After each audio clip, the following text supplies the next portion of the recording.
Oh, that is a nice copper coin. But oh, Doug, do you know what time it is? 45 up. Who says 45 of, Doug? It's quarter after.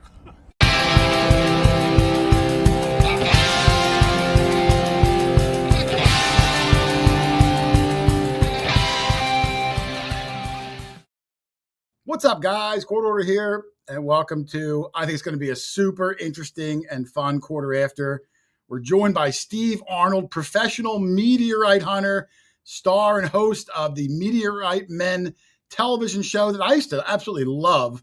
Went back this week and watched the premiere pilot episode. If you don't know anything about it, just watch that pilot. It's on YouTube. It's amazing. I mean, almost mouth-dropping when you see what's found. So we're going to pick Steve's brain tonight, talk about meteorites, where to find them, what to look for, what they're worth. Should be a really fun episode. I'm going to bring Steve on at exactly 7:30. You guys know the drill. But the early birds I'm going to bring on in a second. Let me say a couple of quick hellos. Teresa, the treasure hunter, one of our moderators, thank you. Putting up links to Steve, his website, Fireball Steve. Teresa always does a great job. Thank you for all your help. The Cape Cod father, Eric, nice to see you, brother. Hit the mark, Magic Mantex, 5 Mile Relic Hunter, who messaged me earlier today and said, oh, Steve also does. I don't want to say yet. I'll tell you later. And I had no idea. So I had to go grab all that stuff too. So thanks for the heads up. Dawn Griffin is here. Alan Wiltshire, Steven Single-Handed Jewelry, and more. That's a mouthful. Nice to see you, brother. Adrian Tucker is here. Chris Heimsoth, Mike Benjamin. I'll keep looking back and trying to get a lot of hellos in later today. Prairie Pirate is here. Thank everyone for joining us. But let's start the round real quick, and I'm going to bring them in different order this week. Why don't we start off with my good friend, Lindiana Jones. Hey, everybody. How are you, Lynn? Hey, Jay. Anything exciting going on for you? You look like you're home. I thought you were away at an event. Yeah, I got home last night. I came home a day early. Oh, just for the show. I had been there since Friday, and it was a good show, but, it was just kind of time. Yeah. So I packed up a day early and came home last night. All right. I got your photo. You had someone come up to you in the show. I got a picture of it here. Yeah. It was Paul Nardelli. Yeah. So like we said, if you go see Lynn at one of her shows and go up to her, she'll give you the signed photo. You're supposed to be in the picture with him, though, Lynn. What happened? Well, there was nobody there to take the picture, and I had other, have Paul take the picture. Have him take it. Well, anyway, it was busy in there, and I just took his picture and moved on. Right. Well, but Paul, he stayed and talked a long time, and he was a nice guy. And is he? Yep. All from right, New York, cool. Somewhere in New York. Well, Paul, I'll thank you for going and visiting Lynn. That's what we always look for, people to support each other, Lynn. That was nice. Right, it was. And talking about support, let's bring in the guy who needs the most support, Mr. Rich Van Winkle. I don't even know what How are you? How you doing tonight? I'm good. How are you doing? Good. Rich, how much, if I were to ask you now at the beginning of the show, how much do you know about meteorites? Not a whole lot, really. Yeah, but see, now I'm going to ask you that same question at the end of the show, and I bet you're going to know a lot of stuff. I hope I do. A lot of pictures, because when we go out to these farm fields, if any of us, Lynn, have a shot at finding one with their naked eye, it's going to be Rich.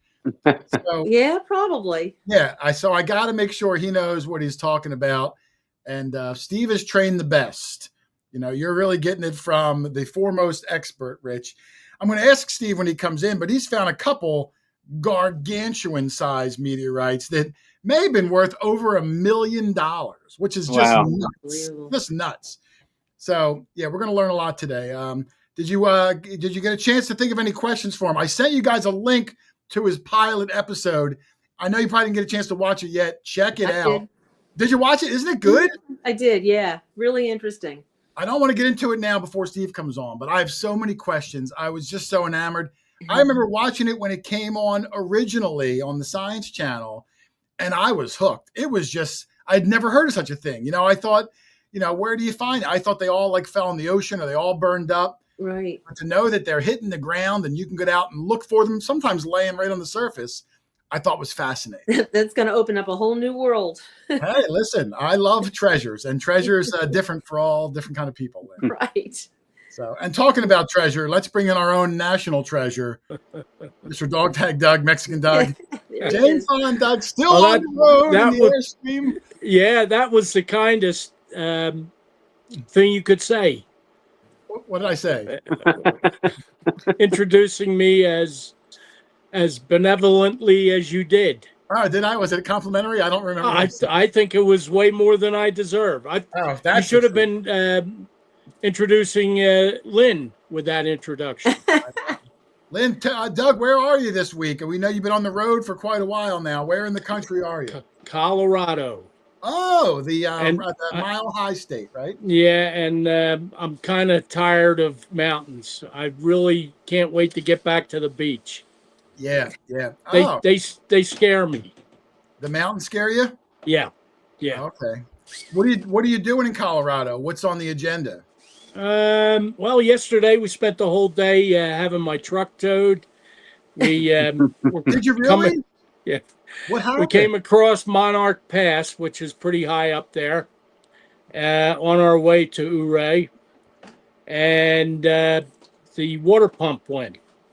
So we made it to Gunnison and had it towed from Gunnison to Montrose.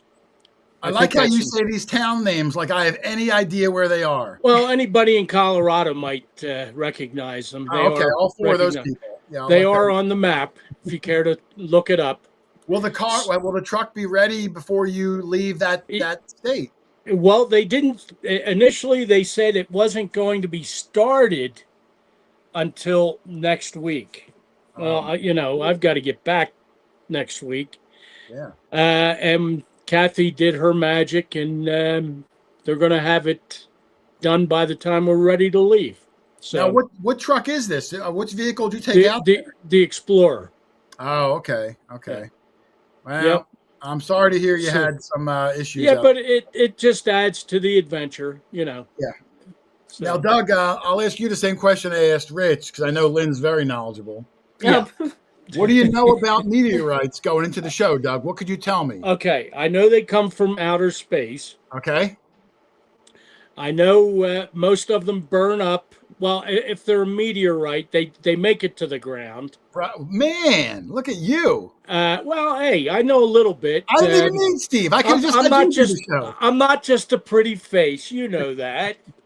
I know they can be very valuable. Yeah, some of them can. So, I know a few things, but I'm sure Steve will enlighten us all and give us way more knowledge than we ever hope to have. So I know, Doug. I mean, I'm really excited for this one. This is a new type of treasure hunting.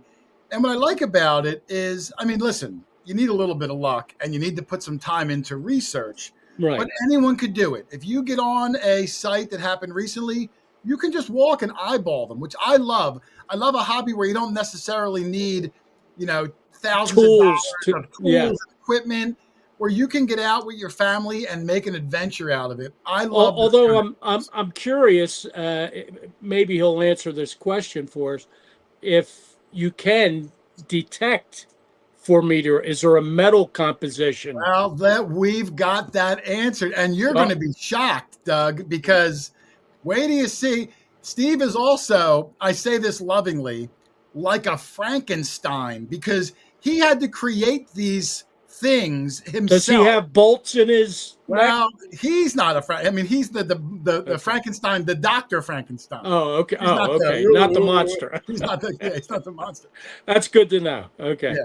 But it's where do you see the ingenious things that he had to create, which I'm going to show some images of, Doug. Okay, cool. That fall right in line to what we kind of do, only on a much larger scale. Yeah.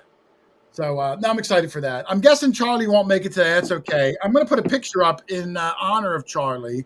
Yeah, Charlie had an honor bestowed upon him today. Yeah, and I don't know the whole thing, but there's the image he sent me. He was rewarded by the state of Pennsylvania. They call it a century farm, even though Charlie's farm is over 300 years old. So I don't know why it was honored as a century farm if it's actually like 3 times that. But, Penn State, prestigious college, bestowed this honor on him. I would have loved to ask questions about it, but I don't think he's back from the event yet. Cool. Yeah. So kudos to Charlie. Just wanted to show him a little bit of love there. Oh, where'd we all go? All right, here we are. I'm hoping someday to get the Fire Plug Award. What's that mean? Whoops. Well, I don't want to let too much information out, but it has to do with fire hydrants and dogs. That's part of the dog tag, Doug. You might. Yeah. I the see golden Alicia. fire hydrant. Yeah. I see Alicia's here, another moderator, Hot Mess Fishing. Thank you, Alicia. Alicia, you're going to enjoy this one, Alicia, because you live not far from where Steve is. So you're going to get a lot out of it also. But thank you for showing up. And this is Tom's World is here. How's everybody doing? We are doing well.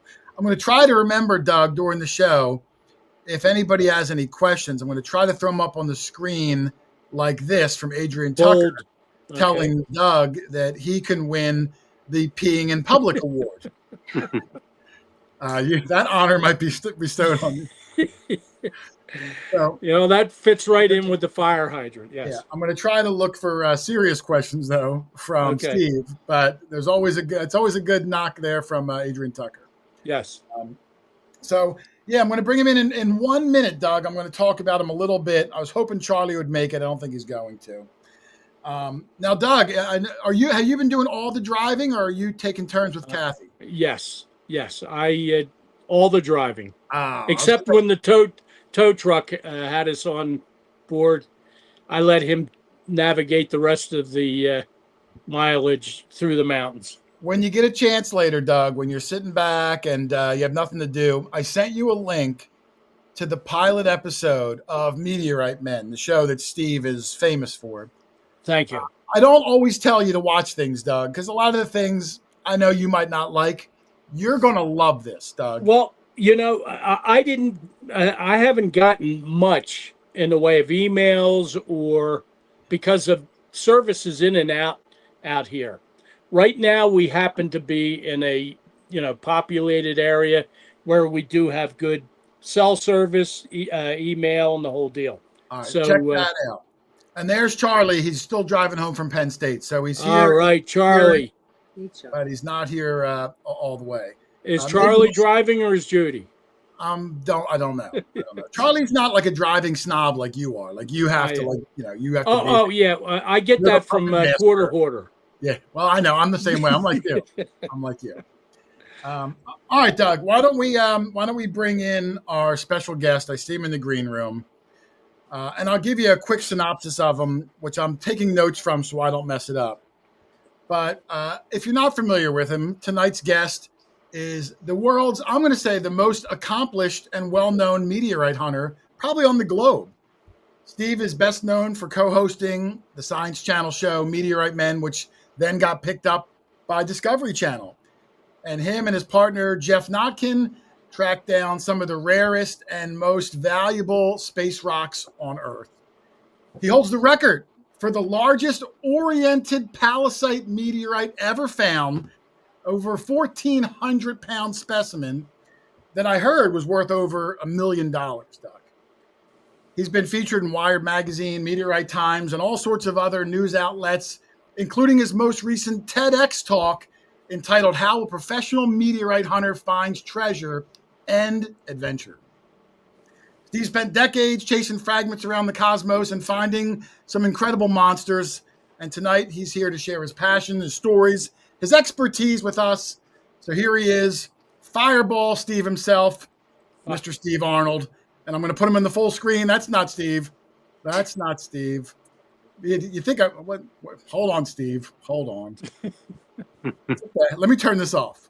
There's Steve. All right, welcome, Steve. Hello. Man, some professional I am. I just ruined that. I'll turn these. Let me rearrange this. There we go. Steve, how are you, sir? Doing wonderful. Excited to be with you guys. I'm really glad you made it. Thank you very much. I was a huge fan of the show even before we started talking, and I'm glad you are such a nice guy that you're going to grace us with your presence and teach us all about the wonder of meteorites. So thank you very much for joining us, Steve. Most welcome.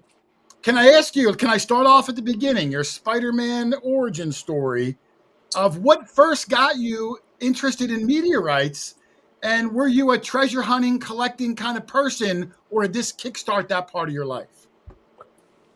Yeah, I have to blame Indiana Jones for this quest I've ended up on. Um, and Charles Garrett, I believe that's right, from Garrett Metal Detecting. He had a book on Yeah, treasure absolutely. hunting. And this is back in '92, I think it was. And it had like 15 chapters or so on different ways to treasure hunt. And I kind of like going after, the old hidden money on the farmstead type of thing, caches. And so I was living in Oklahoma at the time. No history in Oklahoma, really. California was full before the first settler came into Oklahoma.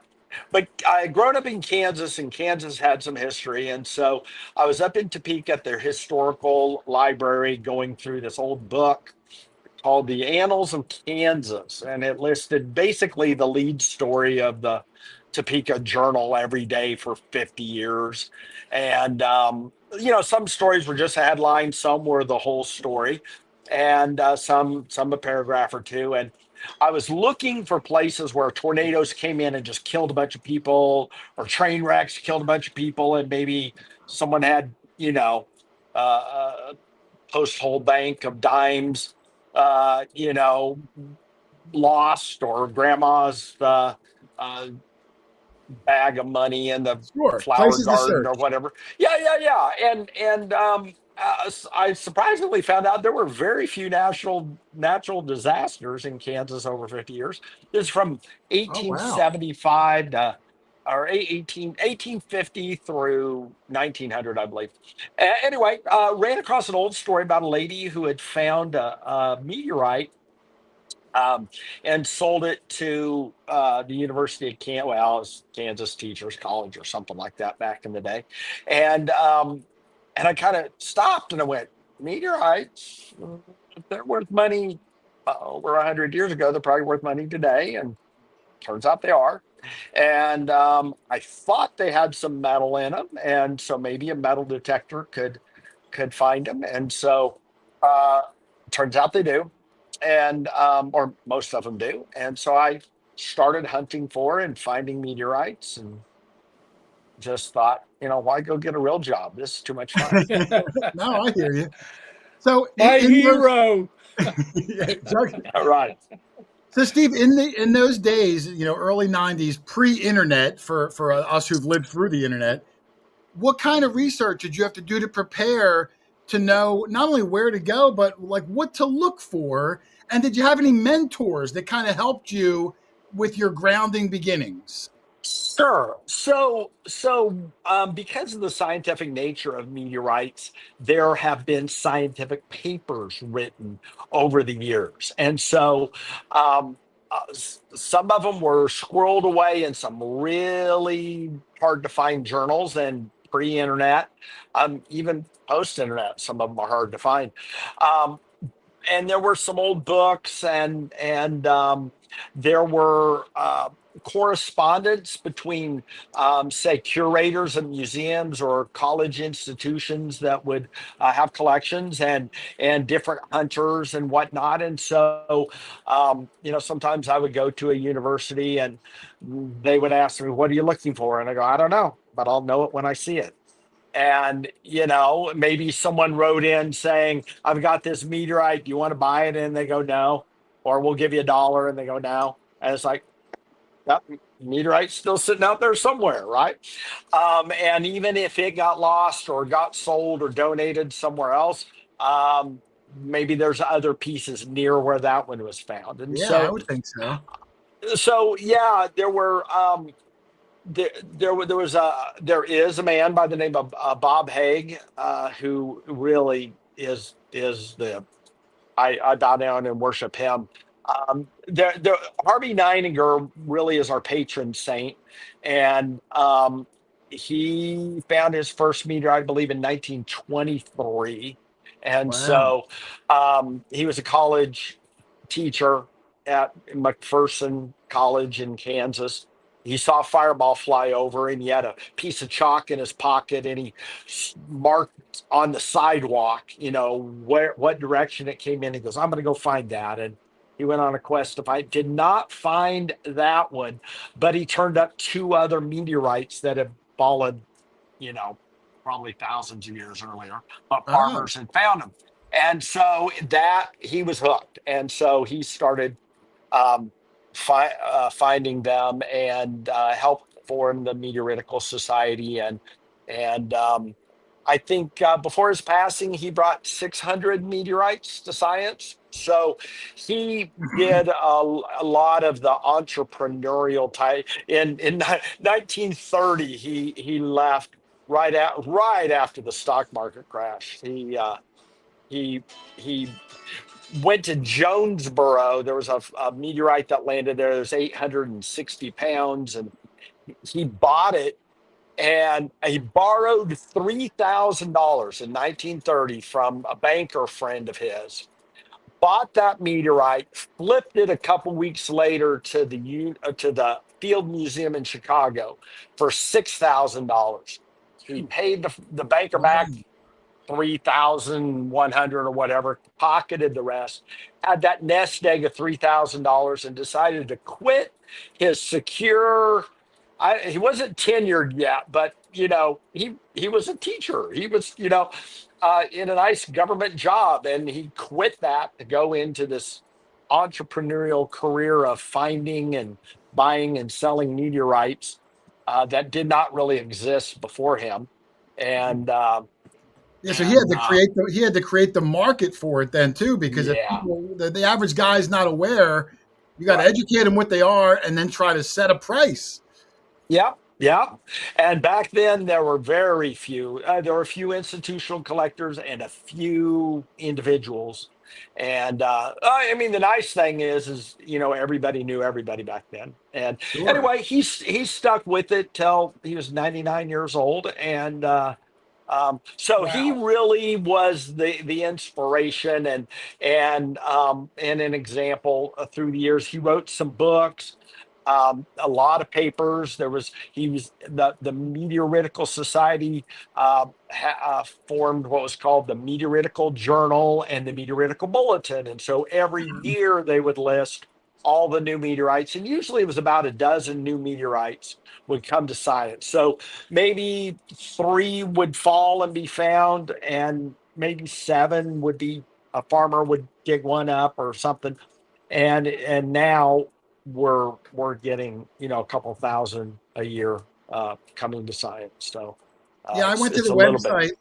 I went to the website last night. It was the American Meteorite Society or something like that. It tracks every meteorite. And I mean, Yeah. I'm thinking, maybe it happens once every few months, but there's like multiple sightings every day somewhere on the globe where you can go and click on a map and see the trajectory and maybe give yourself a chance to, hope it, Yep. landed on the earth and hope you can find it. Yep. I think it's interesting that this guy back in the 20s, who was the grandfather, I guess, of meteorite hunting, Hmm. up until the 1920s, all through recorded history, meteorites weren't like a known thing. They weren't like taken, like there's so many collectors and they've been falling for since we've been here. I'm surprised that like Aristotle didn't write about it, or, it Right. seems very modern.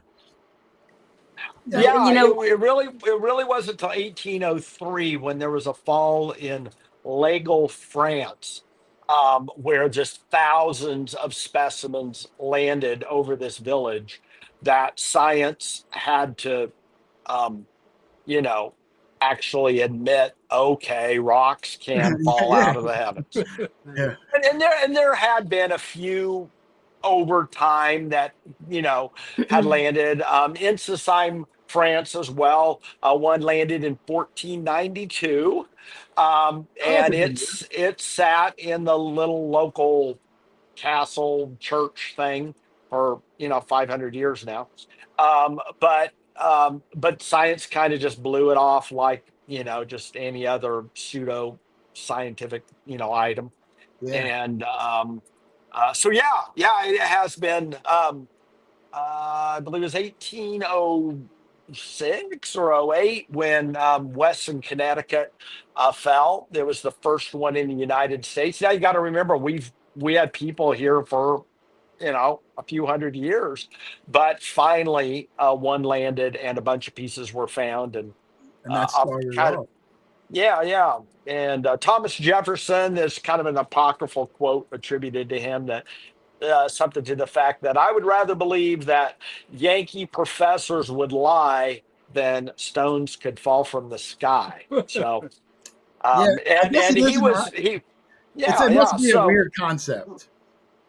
right, yeah. Um, so with all that early research that you put in and looking at the papers, and then you finally, mentally pick out a spot that you're going to go hunt.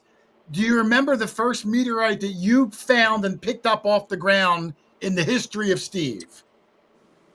Yeah, the first one I picked up off of a guy's um, fireplace mantle. Um, it was and kind of the irony of this. So the lady I read about that had found the meteorites back in the 1880s that sold at the University of Kansas was from the Brenham site, which was in the first half of our pilot episode. Yes. The first place I went was to Admire, which is the secret alpha Oh, location. you're letting it out. That was In a the secret. yeah, everyone knows now. Oh, okay. And pretty much everyone in the meteorite world knew, but it was we were trying to keep things quiet Gotcha. for we tried anyway. But yeah, so I showed up, and 40 acres on a map does not look like much until you're standing in the middle of it with a metal detector and you're Yeah, going, we know that. Yes. this is going to take me a month to cover 40 acres, right? And so I hunted a little bit, and there had been like a dozen meteorites found there back in the 1880s as well. And through like 1970, might have been the last 80, might have been the last one found.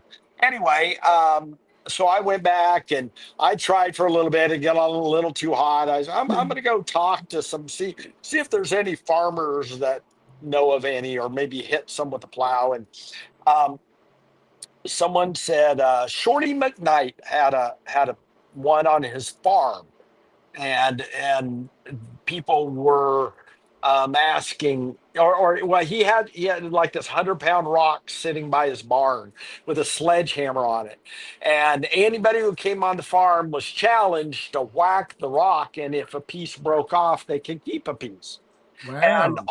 almost nobody could break a piece off.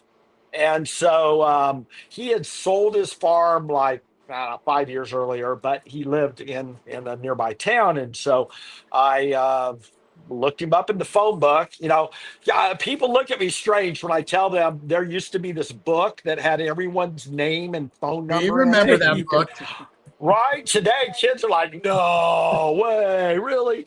And I looked him up and found his address, went knocked on his door, and uh, I said, I understand you found a meteorite. And he said, yeah. And then he goes, would you like to see a piece? And I went, you've got a piece? And he's like, yeah. And it came in, and he had three pieces sitting on his fireplace mantle, and they were little blobs. But it's a palisite, so it has crystals in it. So it's like half crystal, half metal, like Swiss cheese metal. And these little crystals were sticking out, and I was like, "Ooh, wow, this is awesome!" And I said, "Well, what happened to your big rock?" And he goes, "Oh, I sold it to a friend of mine like 8 years ago, you know." And he had, and I was like, "Oh, really? How much you sell it for, Shorty?" And he said, "Oh, I sold to the guy for like $300." And I went, "Oh, okay." And so we were talking, and he had sold his farm since then, and so I was getting ready to leave. He goes, well, would you like to have a piece? And I said, really? And he goes, yeah, take one of those pieces on the fireplace. And so I took kind of the middle-sized one because I wasn't greedy. And at the time, I had met up with a man, actually had not met him in person, but his name's Blaine Reed, and he is still to this day a meteorite dealer. And he gave me all the help I could get early on. And um, and then once I started finding them, he tried to give me as much money as possible, where all the other dealers wanted to buy the meteorites I found for as little as possible. And his theory was the more I made, the more I would go out and find more to turn around and give him more.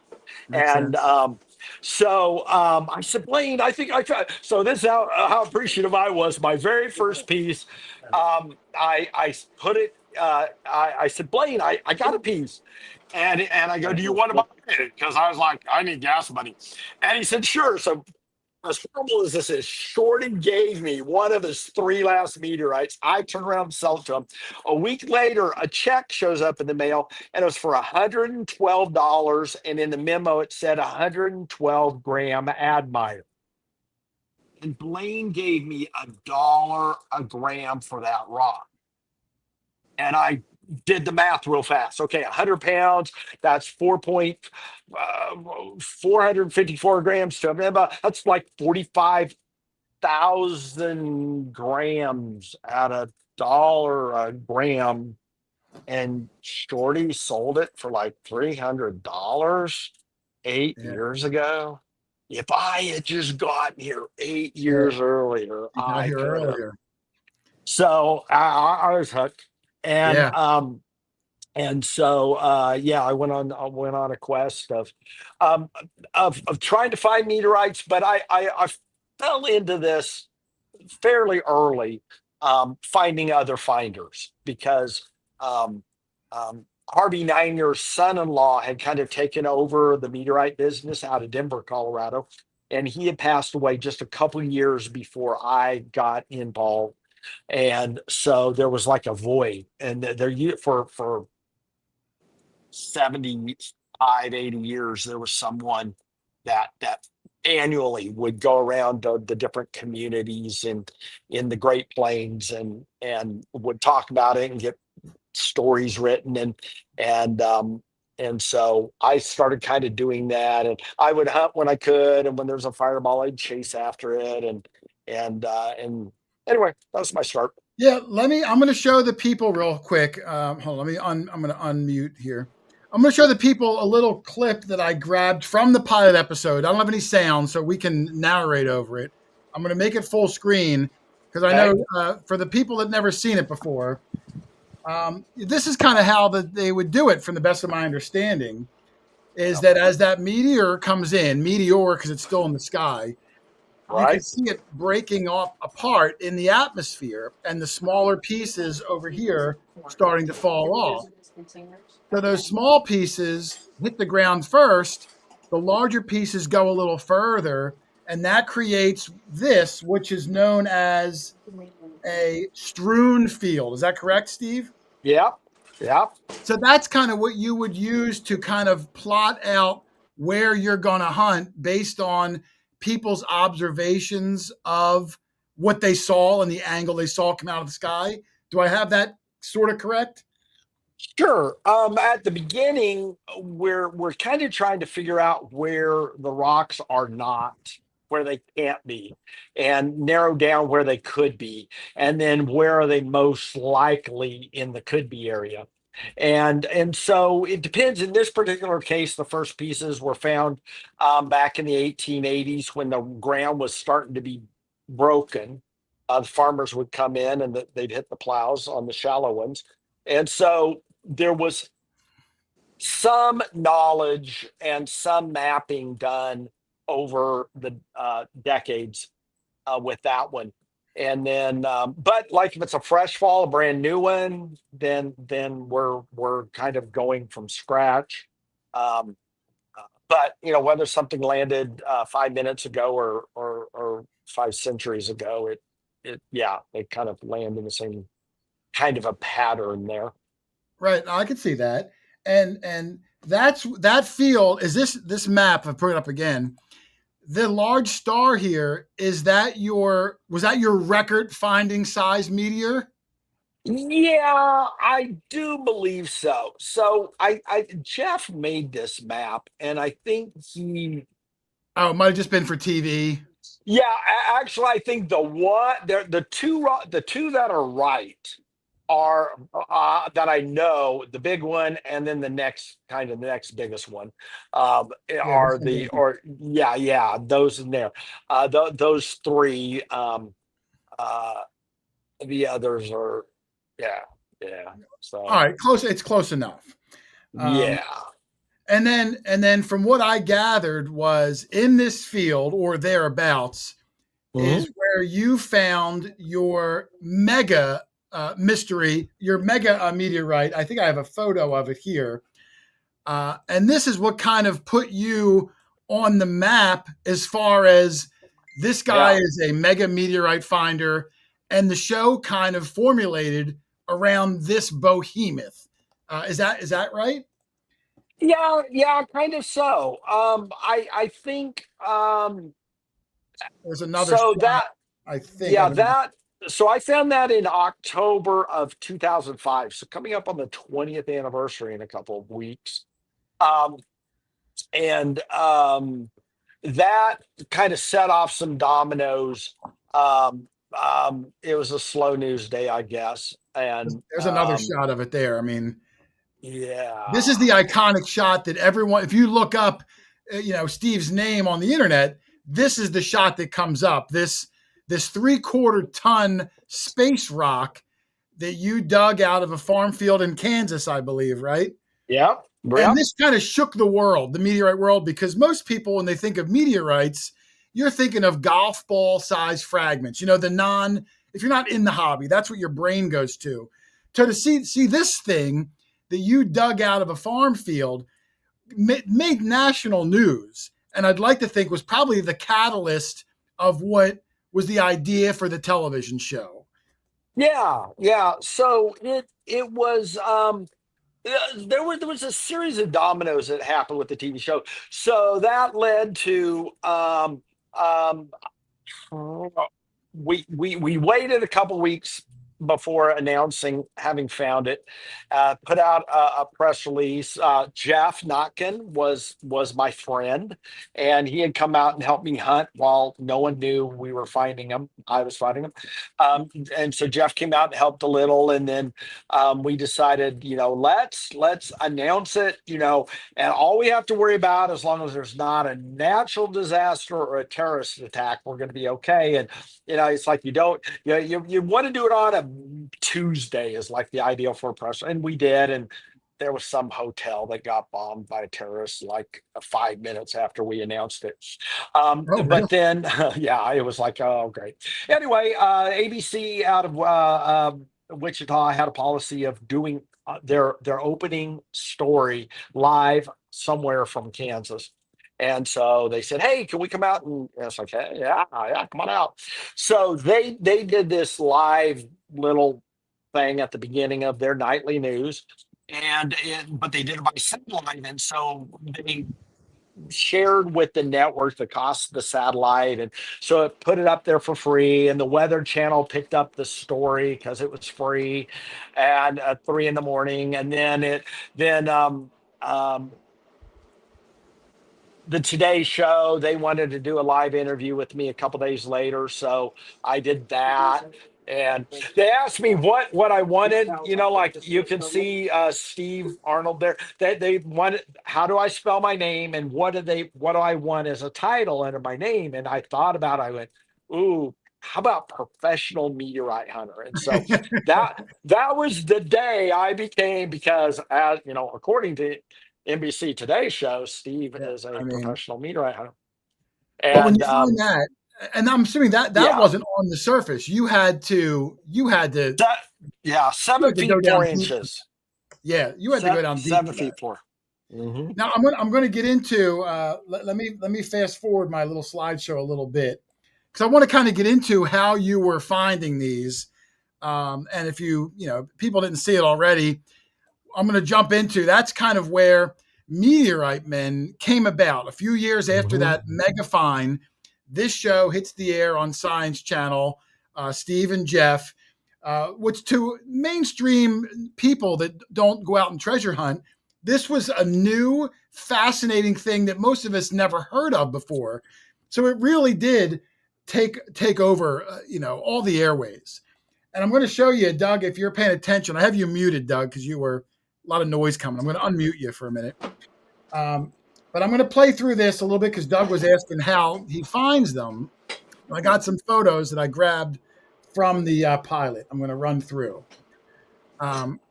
So this was one of the metal detectors, and you can still buy this today. It's called like a 1 meter coil.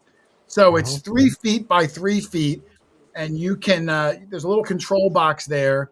So this thing will go down pretty far. I'm going to guess probably 3-4 feet.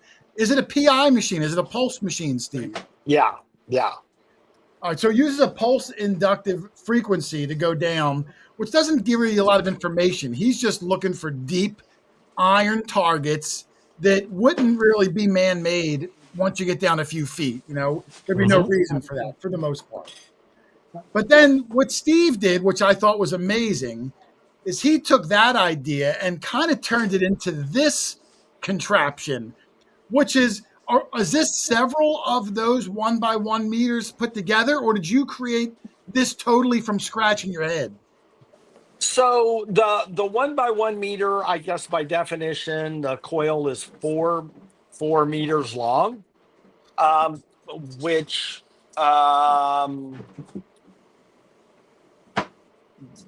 12 feet would be what? Yeah, 12 feet. They had a bigger one that would go 8 feet by 4 feet, basically 25 feet long. And then I would break them. And that's a reoccurring theme throughout the Meteorite Men series, is that I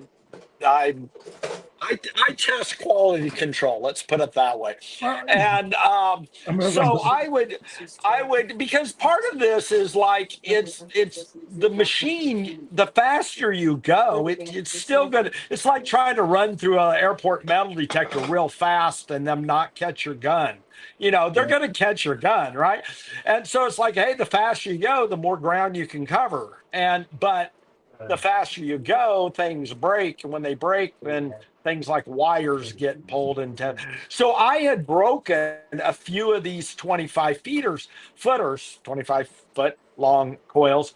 So I decided, hey, I'm going to splice them together and make a big one. And it worked. Kind of. And I got a hold of the guy who invented this and was making them in Germany. And he said, oh, that won't work. And I go, well, it is working. And he goes, I'm using it. He said, look, I've got one here that is that's 50 feet long. And he goes, I've got this one here, and I haven't really fine-tuned it, but it will do much better than splicing together. And it's like, okay, send it over. So then there was a challenge of how do you drag it on the ground. And so I went through like about 50 different versions of what you're looking at right now.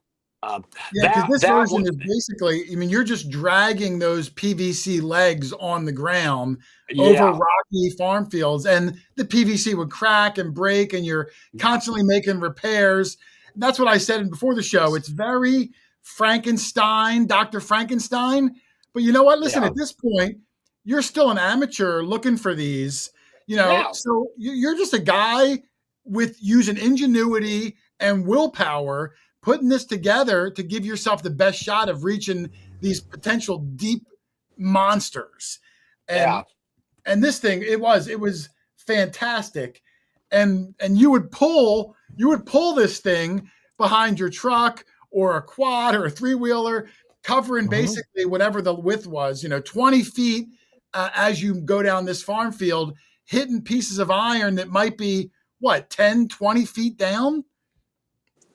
Um, well, like the farthest side, the big one I found, and I actually found it with the medium sized, right? The 25 footer.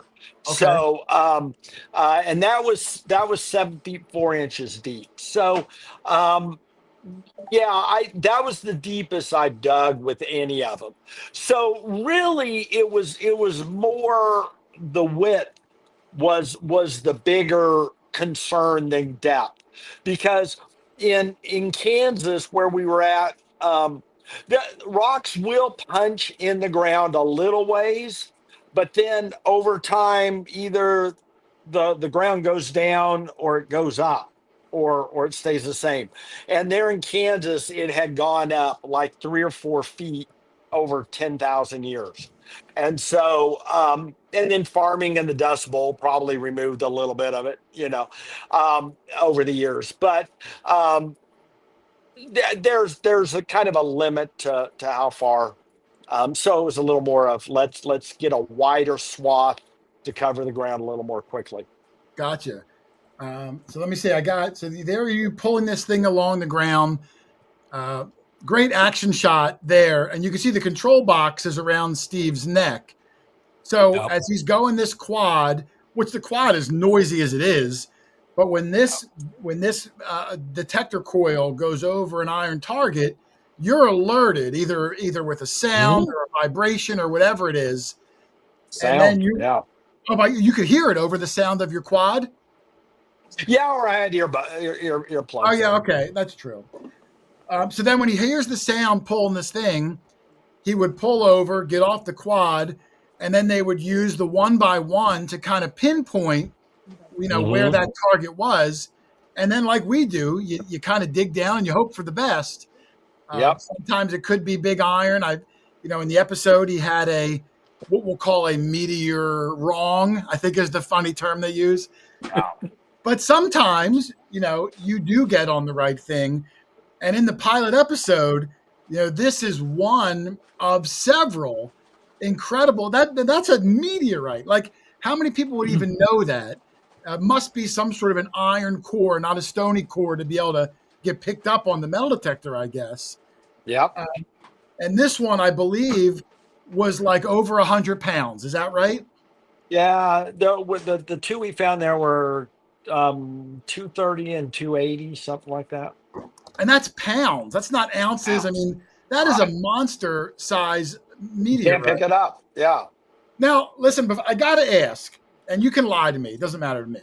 Okay. We've had on other people that had reality shows, and I think to myself, like, wow, what are the odds of during the pilot they find 4 100-pound meteorites? Do you find them that regularly? Did you just have an incredible day? Was it a little bit of smoke and mirrors to make an episode? I'm not saying you didn't find it. I'm sure you found it, Yeah. but did you Yeah. find them all that day? Like, how did that work out? Okay. So behind the scenes on this, I had wrapped up my hunting at the Brenham site, and then I was actively hunting up at the Alpha site, and I was finding stuff there. And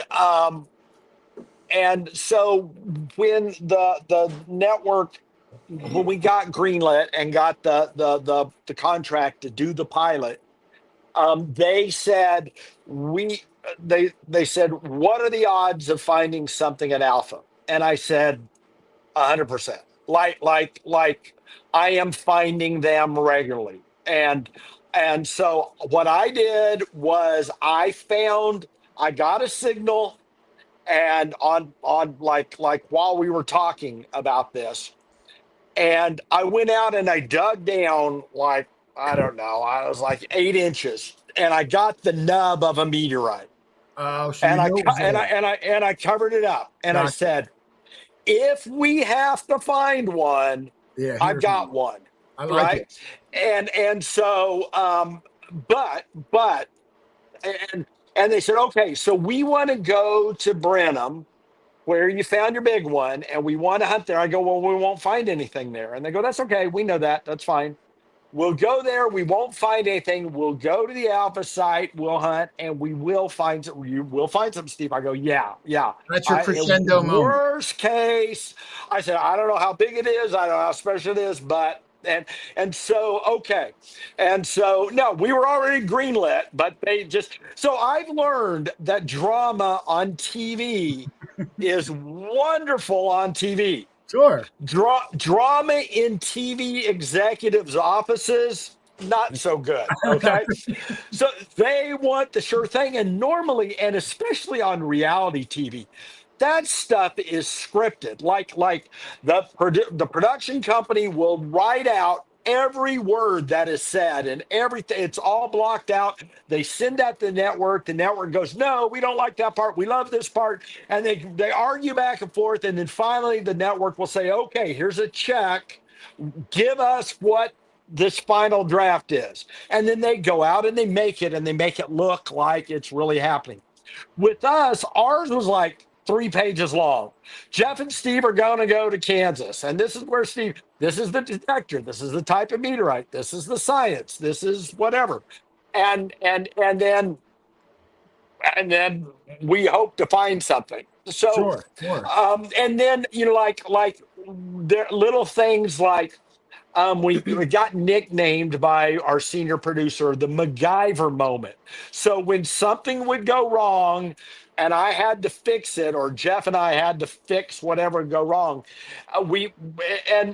never, not once was a MacGyver moment scripted, but it was like after our first season got picked up, they just told us like, look for one. We want the MacGyver moment if we can find one, And so it's put me anywhere with equipment and something's going to go wrong, and so and things would go wrong, and so we never had the script, but I would recognize, like, one was the Mifflin, Wisconsin episode, and they had these combines that had metal detectors built in them, so when they're collecting the hay, if any metal, like a nail or a piece of barbed wire, would end up in the hay, they don't want that to end up in the cow's stomach. So it would freeze the machine, and then it would back it up and regurgitate whatever was in the chute that triggered the metal. And I'm going, I think, so it wasn't really a MacGyver moment, but it was like, let's go hunt metal, let's go hunt meteorites at the combine. Now, and that was a little bit, we didn't waste a lot of time, but it provided some genuine, like Jeff goes on, like, what is Steve doing? So he was in the dark, and I just thought it was funny, and we tried it, and it was science, and it was like, okay, let's get back to looking for him on the ground, and so yeah, so in the pilot, honestly, I in Kansas, or down at the Brenham site, I didn't even check, except like a couple days before the TV crew showed up. I went down there to double check, and I did a little bit of running around, and I got a couple targets, and so it was like, okay, and it was on ground I had already hunted once. And now most of the ground I had hunted twice, and I got permission to go back. Had to get a new contract with the landowner, and they had to sign off for the location release. And so again, it was like, we're going to go down, find nothing, go up to the other site and find something. Gotcha. And lo and behold, we found 3 targets, and I'll ruin it. One was a 55-gallon barrel, and then 2 of them were big meteorites. So it was like, yay, well, let's go up to that location. We did not have to use my location where I had found the, my big one in case of emergency break glass one, yeah. Right? Yeah. So we had other ground, and they needed to get B-roll of us, doing what we do. Sure. And so that was some virgin territory that had not been hunted, and we found some meteorogs, and we found some, and we found a couple a couple good ones, and they were smaller than the big ones, but because of the gemstone quality of those, it kind of those were actually better. No, So it was amazing. I mean, to watch it unfold, whether you really did find them that way or you, like you said, you do a little bit of scouting, you have an idea, and yeah. then you unearth them on the show. And no offense to you, but I thought your reaction was genuine, and maybe you're a great Oh actor. yeah. That's No, why I thought, no. oh, I think they really did find this. Thank you. And no, I cannot memorize lines. I've got some stories. But yeah, so like I was really surprised on those. I was really surprised for the show, and again, we were back. This was back kind of at the beginning of reality TV, and we weren't, because it was the Science Channel. They were so sticklers, and one of the reasons, like our third season, they wanted us to find a meteorite in every episode. And so the first season, we went to 8 locations and made 6 episodes, and we found something in every episode but one. And they did some market testing, and they did not like it when we did not find anything. And so the third season, we ended up going to like 32 locations to get 8 episodes. Wow. We got a lot of footage and a lot of hours of hunting of finding nothing that And that just season, is lost. you were hunting worldwide at that point, right? I think you were like in Chile and Yeah, like you weren't yeah, just in Kansas anymore. Like, this is an expensive production where you're going. right. And so what? Yeah, so I remember talking with the producers, because when you end up going to 32 locations, it's like and and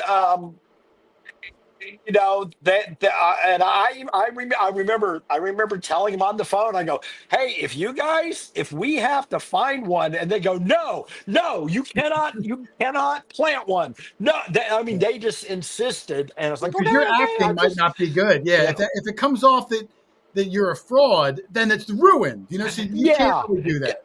Right. Now, there were, like, we would get in and out of the pickup truck like 3 or 4 times, and they would have camera angles of us, the boots hitting the ground, or grabbing this, the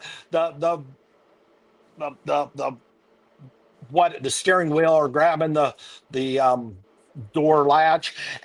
So there were a few times where there would be a camera behind Jeff, and they'd be looking at me, and then there'd be a camera, and so we would repeat something, but everything, yeah, it was for better or worse. I I just some thought of our some I of thought our it was all. episodes dragged that, No, I thought it you was know. really good, and I thought it was legit.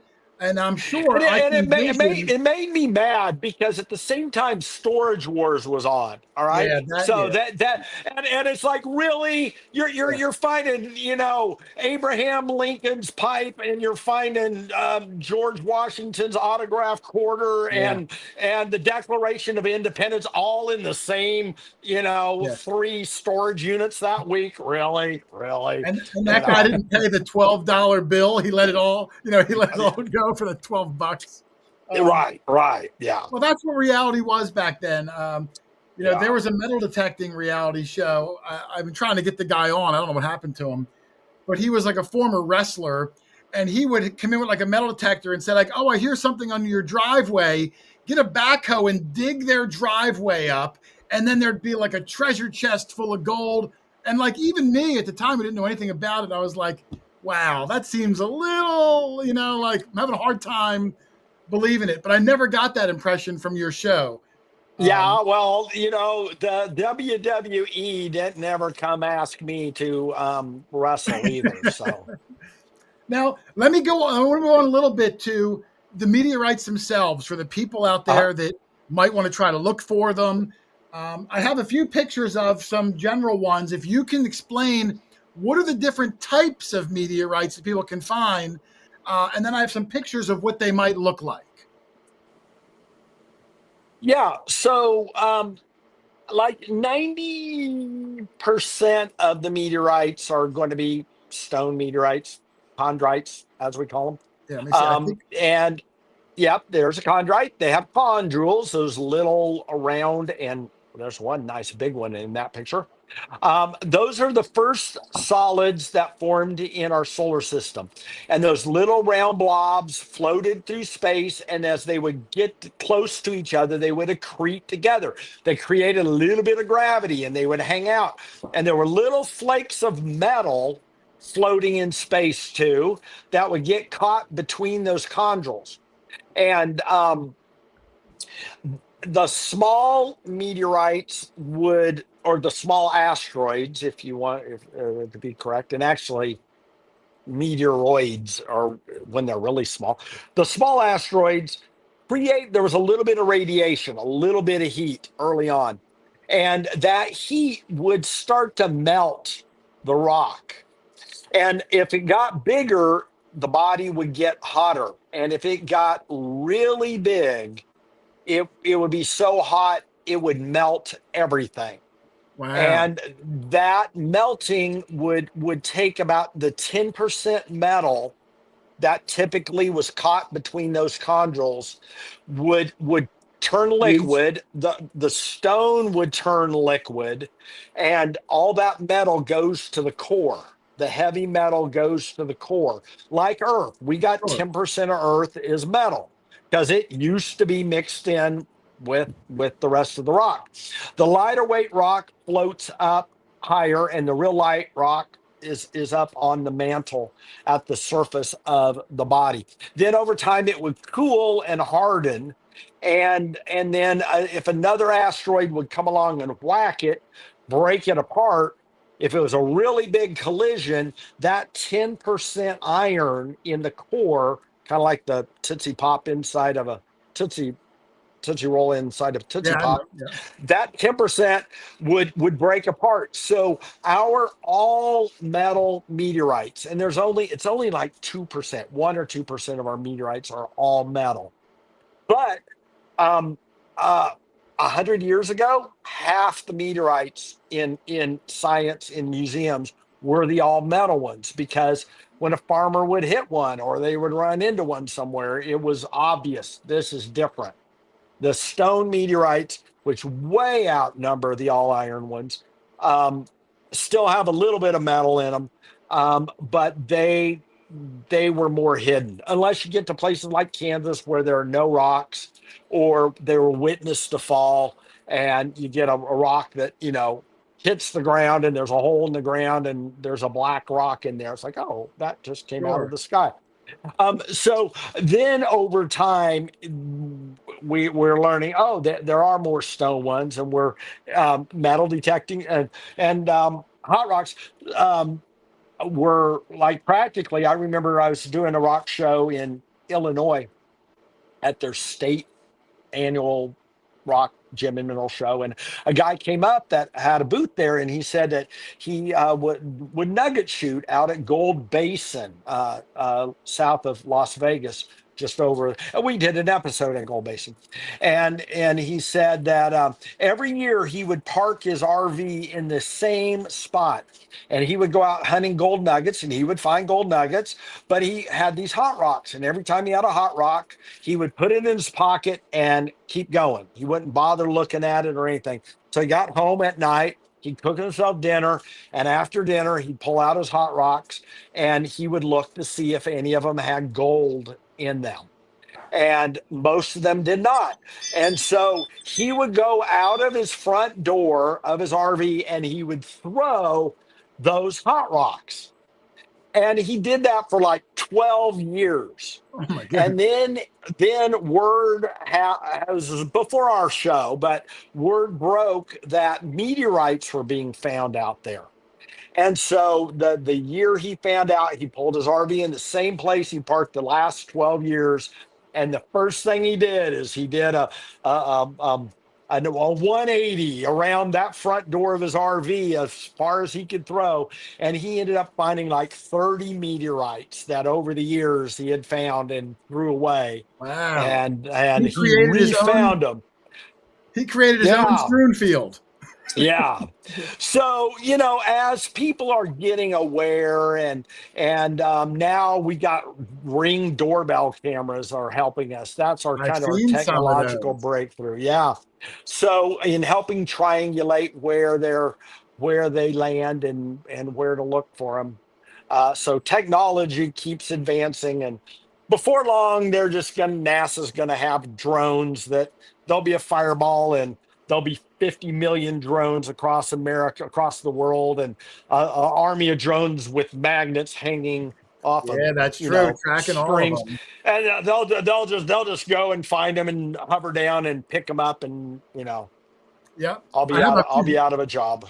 Let me see. I got a few other ones. Now, this one I Yep, think was another chondrite. These are the non-iron ones. Is that correct?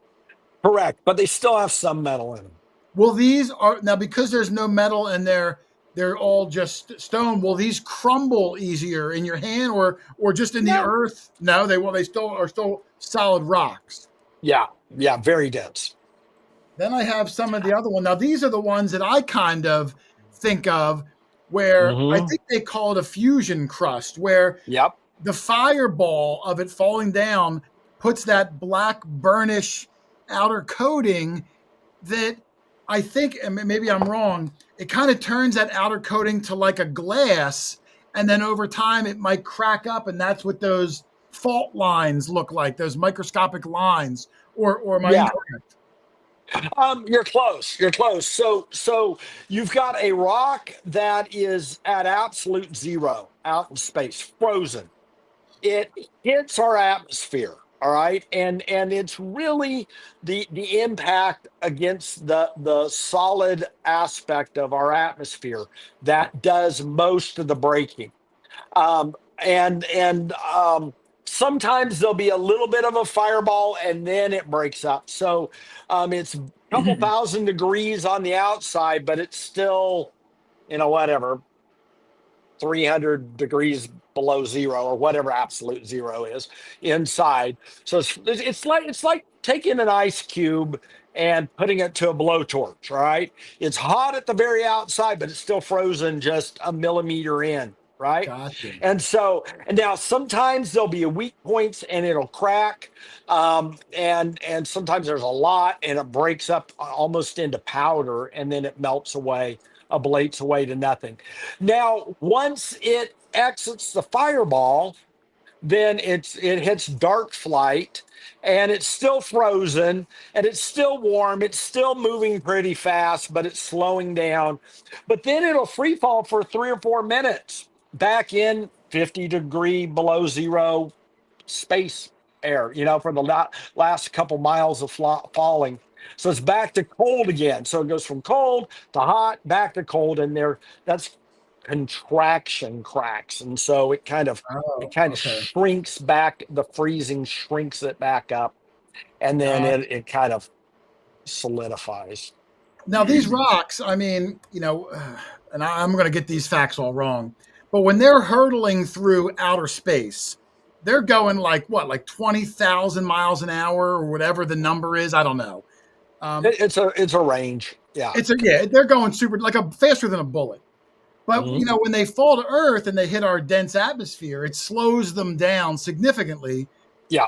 How fast are they going when they actually crash into the earth, like a rock this size? Like, is it going to make a loud noise? Is it basically like a golf ball hitting like a golfer? Like, does it Yeah. slow it down enough where maybe it doesn't make a noise? You might just think a stick fell off in the distance. So, fact checking Meteorite Men's graphic you showed. So when a fireball comes in, the smaller pieces will break off up higher, and the bigger pieces will have more inertia and they will punch in deeper. Okay. And the lighter ones slow down, but then so they'll slow down and start to hit dark flight sooner, but they have a much farther distance to fall than the bigger ones that punch in deeper. Now, once every 5 or 10,000 years, there's a crater creating. I'm sorry, like a high velocity impact crater happens. A little bit lower velocity ones where it might hit and blast out something that's like 5 times bigger than the rock. That'll happen once every 100 years or so. But like if you think of like Meteor Crater out in Arizona, Yeah. the hole that's about a mile across, that's a once every 100,000 years event. So they're few and far between. And so now, yeah, I mean, Hollywood Armageddon type movies, the little rocks hitting on fire, bouncing, catching cars. Now that doesn't happen. Okay, gotcha. And our metal detectors that we go out every week, we would hear this meteorite right here, correct? Yeah. If it was on the surface. Yeah. Will we hear the stony ones? Is there enough metal in them for a metal detector? Oh, even the stony ones we'll hear. Mm-hmm. Usually. There's about 5% that have no metal in them whatsoever. And so 95% of the time there's like probably around 95% they're going to have about 10% metal in them. And then 1% of the time they're half metal or all 100% metal. So if I carried a rare earth magnet, which I do anyway on my shovel, that would pick up 99.9% of the meteorites if I were to encounter one. Is that a fair number? Oh, probably 95%. Now, 95? if in my case, I I've hunted a few places where the rocks have no metal in them, but I know that, so I don't worry about the magnet. Then there are some that are all metal or half metal, or even like the 10% metal. If I know they have metal, then I'll bring the magnet, and so either to spot something on top of the ground or slightly buried, or if I'm digging a hole, it just helps me, pinpoint where it is, so I don't run my shovel into it and cut its value in half, which sounds pretty good. I imagine there's some rare coins and artifacts that people have hit with a shovel that it does more than our own Richard Nixum, our own guy, Richard Nixum has. It happens. Yeah, he'd be really good if you need any of the meteorites cut, like sliced up. Just give him the there's another picture of the fusion crust of this meteorite, and the other kind, the other noticeable telltale sign I saw were these right here that have that clear surface thumbprint, and I can't say the fancy word, Steve. What's the fancy word? Regmaglept. Rich, can you say that 3 times fast? Regmaglept. I'm kicking you out. Wow. But these, I mean, it just looks like it looks like that rock went through hell and back on its descent to the earth. You know what I mean? It just it looks bad. And I got one more shot of these. Another, just again, a random. These are the thumbprint, the regla, whatever you said. Regla, as they fall to the earth. And you'll notice, like on this one, the top part is rougher and the bottom is smoother. And that's probably a half of a bigger stone that ripped apart late in flight, and where it tore the metal apart, it started to melt it a little bit on the rougher part, and the outside just kept. It's sort of like, again, a piece of ice or something if it broke and then started to melt again. So yeah, you can kind of see when you're looking at these part of what they went through. Now, I wanted to touch on, the value of these, and I know it's all over the place, the value. But if somebody were going to go out and look for meteorites, where'd you go, Steve? Oh, Steve, you still there? I lost your video feed. Can you hear me, Steve? Uh-oh. Doug, you better answer this question if I lost Steve. Well, I don't see him. Steve, I'm not sure if you can hear me or see me. Darn, I want to get into the money, Rich. Show Maybe me. a Show me. meteorite took out his camera. Oh, I hope it didn't take out his camera. Let me see. I've got a couple. There he There he is. is. He's back. He's back. I see him. Did you get Someone's struck by a so rude. meteor? I We thought a meteor wish. hit your house. So I want to talk about the value. Like, what makes one meteorite worth $1 a gram and one worth $100 a gram? And can you tell what you're holding before you bring it back and slice it open? Can you tell just based on the weight? Give me the skinny on what makes them valuable. What makes one quarter worth a quarter and another one worth $100? It's supply and demand. So different. I mean, basically, meteorites are just rocks, and the real value in them is the information they contain. And so, a lot of information can be found with the first gram of a meteorite. Um, Scientists will make a thin section where they put it on a piece of glass, grind it down to 30 microns, and look at it under a microscope. They'll microprobe it, they'll tell what's in it. And everything after that first gram is like overkill for the most part. Okay. And so some music now they want more than 1 gram because you can spread it around if there's more. But it really now museums are kind of in the middle zone. They collect as well. Some research institutions, colleges, have meteorite collections, and they will actively collect as well. And then there's a lot of scientists and a lot of institutions that have no interest in meteorites whatsoever. So the and then beyond museums, you have private individuals that are collectors, and they may go out and hunt themselves and just build a collection of what they find, or they may buy meteorites from people who collect. And a lot of institutions do not have a budget to spend any money on meteorites. They'd rather pay their people a salary than spend money on more rocks. But some institutions do have millions of dollars worth of meteorites in their vaults, in their collections over the decades and centuries that they're willing to trade. So they'll give a piece of this for a piece of that. And so they're able to acquire new stuff without spending money.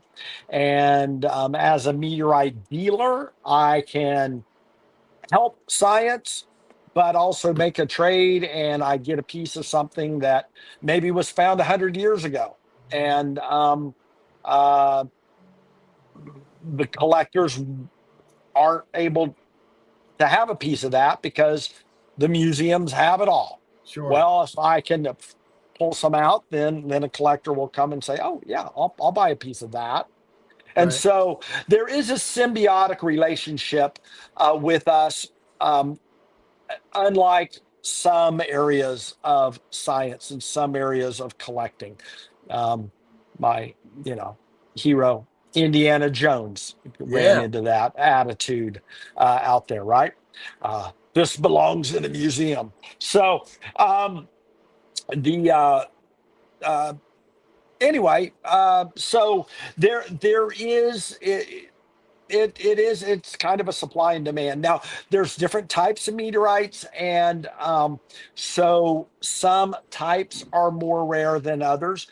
For example, Martian meteorites. We have one just hit the news like a week or 2 weeks ago that sold for $5 million. I don't know if anyone saw that, but that sold at Sotheby's, I think it was, for $5 million. And it was a 54-pound meteorite, and it was from Mars. Mars rock is worth money right now because there is NASA grant money because of all the interest on going to Mars. and the rovers that are there, anything that's Martian, museums are like, we'll trade. Well, in research, we'll trade for the Mars rock, right? Moon rock is really valuable too, although it has really gone down in value because there is a lot of moon rock, a lot more than we thought is out there. And if you look at the moon, it's full of craters, like where there used to be rock, and there's no atmosphere to slow asteroids down. When the asteroids hit and eject material, there's no atmosphere to slow the ejected material. There's only 1/6 of the gravity to pull, and it does pull some. If you look at the moon, you can see where the crater has sprayed back down some of it, but a lot of that goes out in space. Most of it goes into the sun, but some of it comes to Earth. Yeah. And so, but there's something romantic about the moon.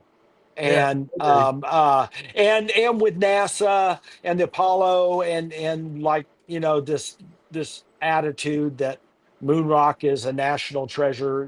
When you tell someone they can't have something, they just want it that much more. So sure.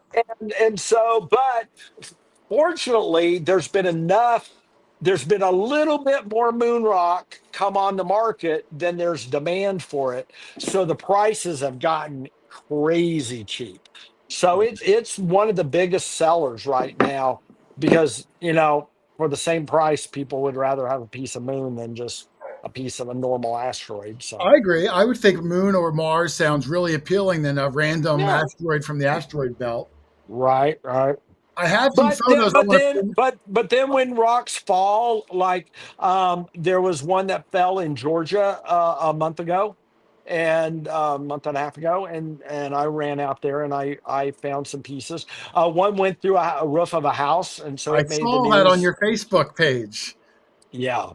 And in fact, I'm having a real fun time. So I sell a lot of my rocks on Facebook. I don't personally keep much in inventory. I just like to blow stuff out about as cheap as fast as I can. And so I actually did a Facebook Live because I was hunting. It was on the 4th of July and I found one in this guy's front yard. He gave me permission to hunt. I found a little one in the front yard, and it's like, well, let's look for more. And we went in the backyard, and there was this black rock in the bottom of his swimming pool. And so much have just fallen. Yeah, and so my friend Dave, I said, "Here, Dave, let's go Facebook Live." And, and I couldn't tell if it was a meteorite or not, but it was like a black rock in the bottom of the pool. Yeah, let's at least try it. And so, anyway, anyone can go on my Facebook page. I'm facebook.com/meteorite man, singular man, or look up Steve Arnold and you can find me. Anyway, go back to 4th of July and you can watch me jump in the swimming pool and pull out the rock. And right I have now some of the ones that I'm going to show some pictures of some of the ones that you either have for sale or had for sale on your website. To show the selection if you want to, because he gets them from all over. And like you said, different meteorites, different rocks are going to look different. They look like a lot of them are professionally cut, very thin, which like that. Like, look at them, how beautiful that is. Are those crystals in that I'm looking at? Yes. Now that's a slice of Admire from the Secret Alpha site in our pilot episode. Also the location we went with Orange County Choppers when they made us a motorcycle. So that's kind of fun in season 2. Wow. And then we also returned in season 3 because we went to Homestead, Iowa and struck out, and they needed us to find something in every episode. And so don't tell anyone, but if you notice our haircuts are a little different on our drive home from Iowa, it's because we took a extra long and then movie magic. That was they did a little bit of creative. They made it sound like it was on our drive back to Arizona. Well, let's stop at the Alpha site, but I gotcha. But we went back to Alpha and we really found a rock. So it was back to and so usually and I tell people this, it's like when I'm excited about finding a rock, it's really not so much like the money. It's like, we finally found one. We got a wrap. We got an episode. Yay. They're not going to be mad during at the us. show for sure.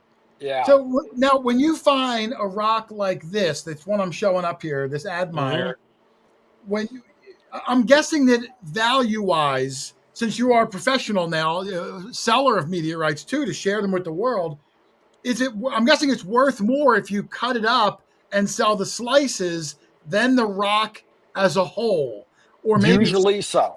Yeah. I tell people it's kind of like real estate. You can buy a section of land, 560 acres cheaper than you can buy 1 acre.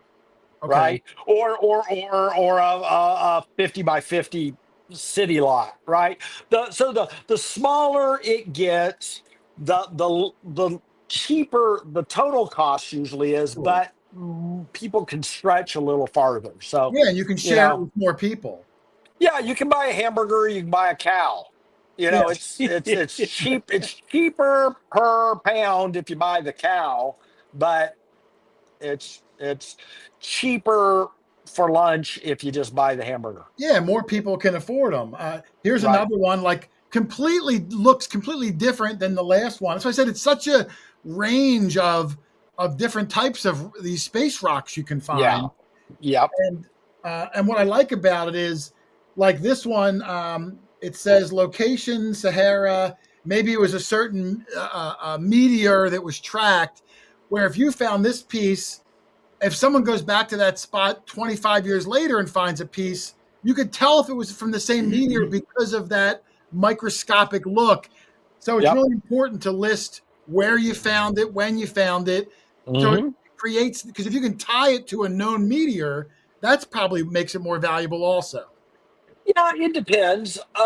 Scientists really do not like repeating the same science. So, or sometimes they'll like some researchers they'll take 10 different meteorites of the same type. So they came from the same asteroid, same parent body in space, but there's 10 different ones. So 10 different spots on this asteroid, they got the samples. Well, if 2 or 3 of those are from the same fall, then it's going to skew their numbers and stuff. Okay. It's like, why do it 3 times when just one piece would have done the same thing? Now, some meteorites are so hodgepodge, kind of a Rocky Road ice cream, with chunks of different little stuff bit of in everything. it. Gotcha. Yeah, then sometimes a different part of the same rock, it will provide different data. So it just kind of depends. But I'm going to show some more of yours on here. And if you see on the bottom of the picture here, there's a link in the show. If you go to fireballsteve.com, along with his Facebook, that's where you can shop for whatever he's got in stock. And I'm sure it's always coming in, always going out. yeah, it's such a nice selection. I just took a random sample. I mean, look at that one, Lynn. Oh man, I love it. Yeah. Now, how thin are these normally cut? And are you cutting them, or you send it out to a professional rock cutter? So a lot of these are, if they're not translucent or semi-translucent, they'll be 2 or 3 to 5 millimeters thick. That one you're looking at is probably right at 1 millimeter. It's pretty thin. It doesn't weigh much. Yes. Yeah, so you end up having more sawdust than you have rock when it gets done. So you're paying for that sawdust. You're paying for the labor. You're paying for the really good wire saw to cut it. But the wow factor is really strong. So for sure. and then some people like whole stones or a half a stone or an end piece that can be very thick. So I it think depends. These are beautiful. These ones that have now this is the rocky kind that you called. What did you call this style? That's a palisite. And that was the kind that your 1,500-pound one was, right? Yep. Did that ever get cut up, or is that one still one intact, a boulder? It is still intact, and as I understand, it's on display down at Kennedy Space Center in That's awesome. Houston. That's great. Is there a little byline as found by Steve Arnold? I hope so. I think so. Yeah. I hope so. Gee whiz. The least they could do. Yeah. Right. Let me see. I got some more here. There's another one. This one almost looks like that. This looks like that ice room that Superman got put in when he lost his powers. That's right. What this reminded me of. So this is Cape York, and these were found right on the coast of Greenland. And the American Museum of Natural History in New York has like a 30-ton rock of this, like in there. And the natives, they weren't Eskimos over there, but like in the summertime, it would thaw out enough that they would migrate up there for the purposes of breaking and cutting off pieces of metal from these big chunks, and then they would go home and they would make arrowheads and knives and stuff out of the arrow points. Oh wow! Wow. And so that has a really fun history to it. So these all meteorites have a story. They have a story about how they formed in space. They have a story of when and where they landed. Sometimes that's not much to that story. Sometimes there's a lot to that. If a rock hits a car or hits a house or hits a person, or people see it land, then people who don't collect meteorites, if they saw the fireball, they might, I'll pay $20 for a piece of that. I get it.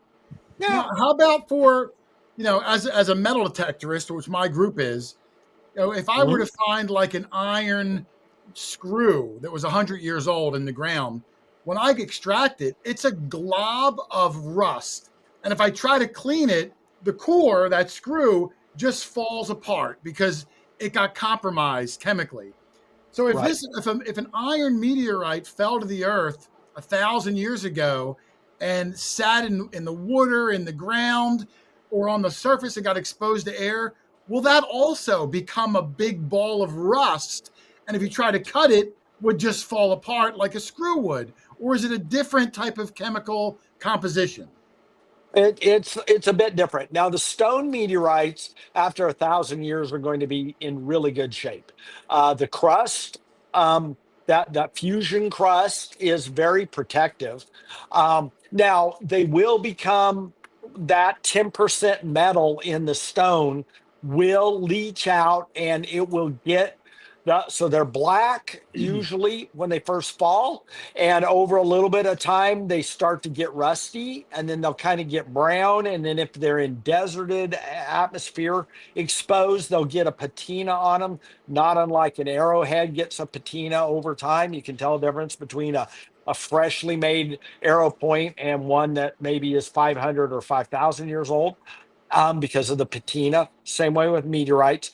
The all metal ones will usually, or like the pallasites that are 50% metal, they will have rust on the outside, and it's not, sometimes it'll be an inch or so of shale is what we call it. So when you're looking at that Cape York one there, those little striations, those little plates that interlock, it's a crystalline pattern, and they crisscross. Water gets in between there, and it will start to rust and break it apart. And so if it's really old, yes, there are some meteorites that have had 2 or 3 inches of this halo, not unlike artifacts that are older, that maybe there's something fresh inside, but a lot of it is compromised on the outside. Gotcha. Okay. And then some punch in, and they're kind of in play, and they just don't get that wet. The play might even act as a protection for them also. Yeah. Hey, could I ask Steve a question? I'm gonna have to sign off pretty soon. Go ahead. Steve, every year we see on the news or the Weather Channel an announcement that Leonid meteor showers are going to be seen in the northwest sky or whatever. When you hear these reports, do you take yourself to the area that they're likely, like a storm chaser, likely to land and spend a week or two or whatever looking for these? Okay, so no and yes. So on the annual meteor showers, that is where a comet went by once upon a time. And every year, Earth goes through the debris trail of that comet, which is it's mostly ice. It can be a little muddy ice, all right? But 100% of those break up.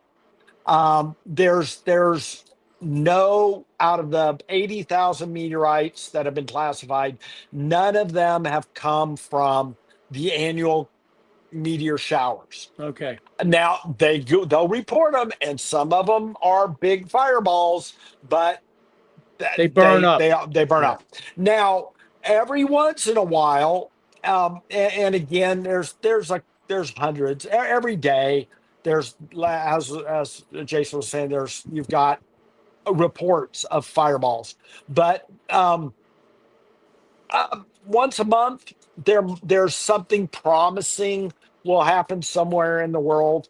A couple times a year in the United States that will produce rocks, and something ends up being found.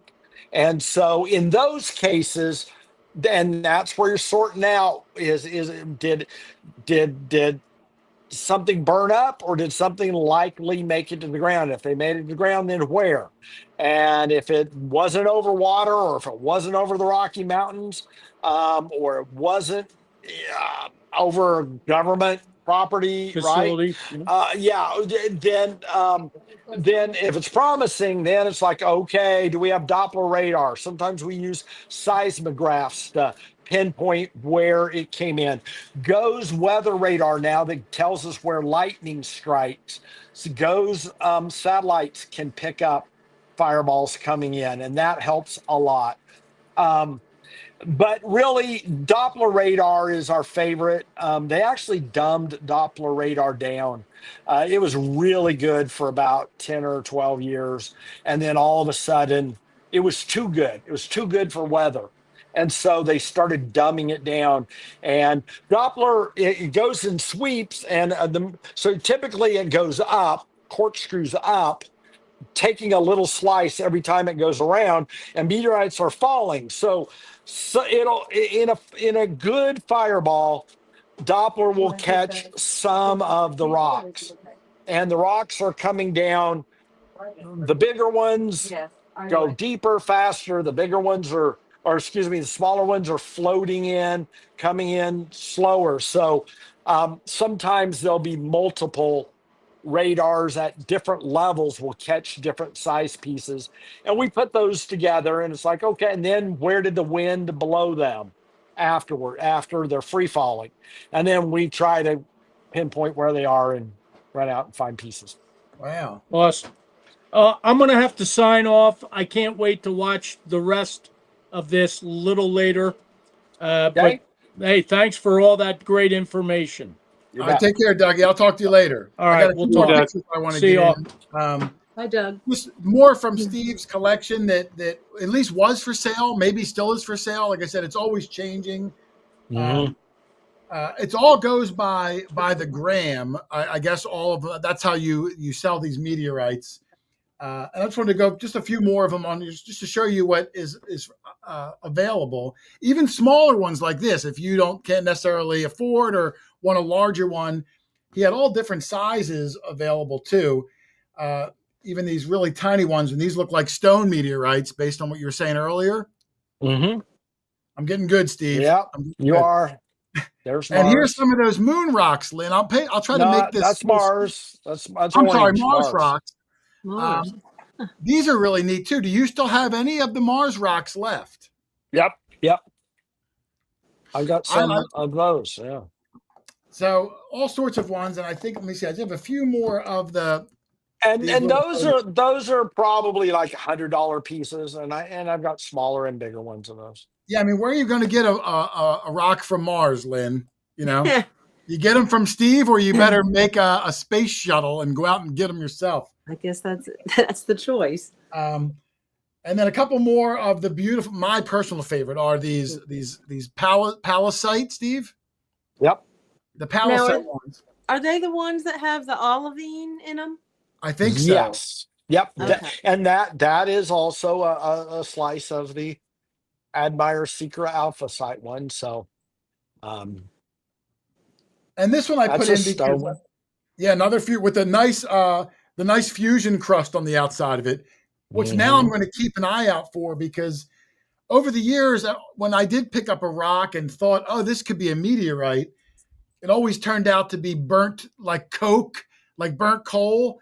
And someone told me once, that burnt coke will be very light and airy, where the meteorite would be very dense if they were both the same physical size. Yep. No air bubbles in meteorites, no air out in space. So that's a big.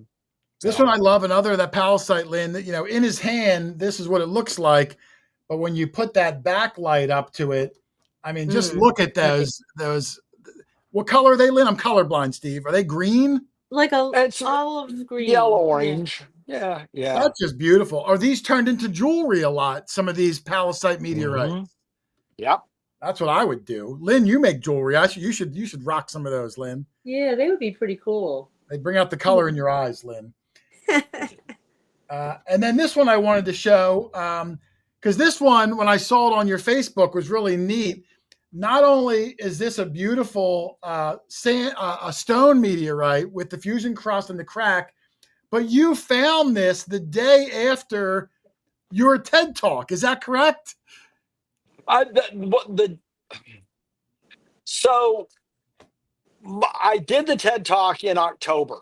Okay. And it dropped on December 5th on YouTube on Monday the 5th. And then that landed on Tuesday the 6th. And I found it on Wednesday the 7th.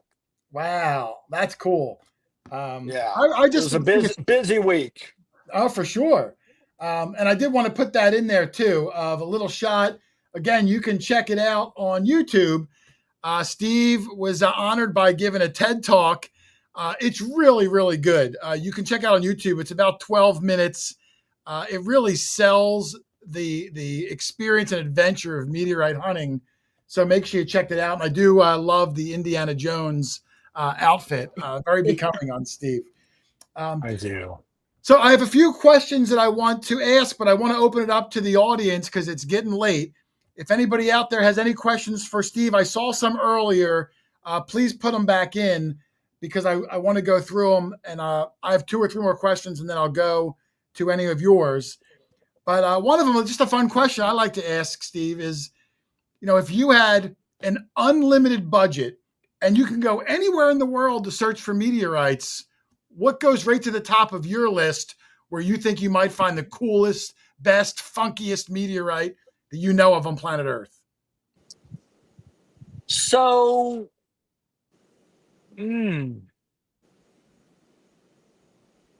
that's a good one. I have this theory. There was the Tunguska event in 1908. Oh, that blew all the trees down. Yeah. So, do you remember the Chelyabinsk Russia I wasn't fall? there. No. In 2013, the big fireball that blasted the windows out in Russia, and all the dash cams got it. Oh yeah, I remember seeing that. Yes. So the fireball went over the city of Chelyabinsk and blasted the shockwave blasted the windows out of some buildings, right? But the rocks landed 20 miles away. And I think in Tunguska, the same thing happened. Now, that is way out in the middle of nowhere. And they have big Siberian tigers out there that eat people. And they go out and they sent an expedition like in, I don't know, it landed in 1908. They showed up like in 1912 or something like that. And they saw all these trees that had fallen over. And and they looked around for meteorites. They did. Now, it did not create a crater. It didn't blast out the dirt, but the blast knocked over trees. I think 20 miles downstream there are some rocks. Oh, well, now you just told everyone where they were, Steve. You ruined it for yourself. Okay, if anyone wants to run to Russia, I hear they're really friendly over there right now. Just go downstream 20 miles, bring your magnet stick, maybe your metal detector, bring a gun to shoot the tigers, and see, but you said unlimited budget, right? Right, So unlimited budget. I can pay off Putin. I can get some snipers to shoot the tigers. Okay. And we could go fly in helicopter, set up a perimeter, get the metal detectors out, and go look for rocks. That's okay. So if I could do anything, that's what I would do. I have a question. Go ahead, Lynn. Is it just rhyme or reason where they fall, or is there anything in our soil or anything that would attract them to come to a certain area, or do they just fall wherever? Wherever. Just depends on. Yep. And that's kind of one of the things, like, and I take what's in the news in our pop culture with a grain of salt. But like that big Mars rock that sold at auction last week, that it was found in the nation of Niger, and apparently the government of Niger is mad because this rock that's cultural heritage to them somehow made it out of the country and now is going to a museum or a private, anyway. It's like, first of all, do they really care? And are they, 5 million, maybe, but I mean, like, really, that's like, 2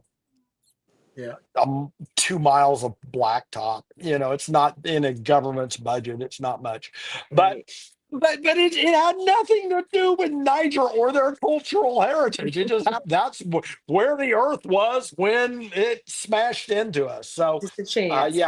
It's just a chance. Yeah. Also, you do obviously a lot of digging for those big ones and everything. How many do you actually find on top of the ground? It depends. Each strewn field is different. Most are like fresh falls will be sitting on top of the ground, or will punch a little hole. Now, if you go back to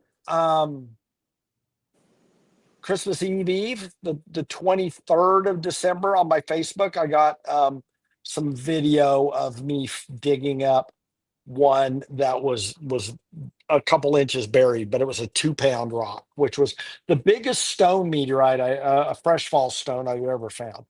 And so that was an incredible moment for me. And I saw it. I was driving across this cornfield, and I saw this little, it looked like about the size of a walnut, but it was like, I think that's a meteorite. So I turned my camera on and went live on that one, and about had a heart attack because it was a lot bigger than a walnut. Wow. Yeah, I mean, that's got to be. I mean, think of all the rocks that we encounter in these fields over the years. Maybe we've stepped over some, Lynn, and just didn't even know to look for them. I think the weight would really be the dead giveaway, probably. You'd have to pick them up to know the weight. Like he was able to eyeball that one from driving. Can you imagine that? Amazing.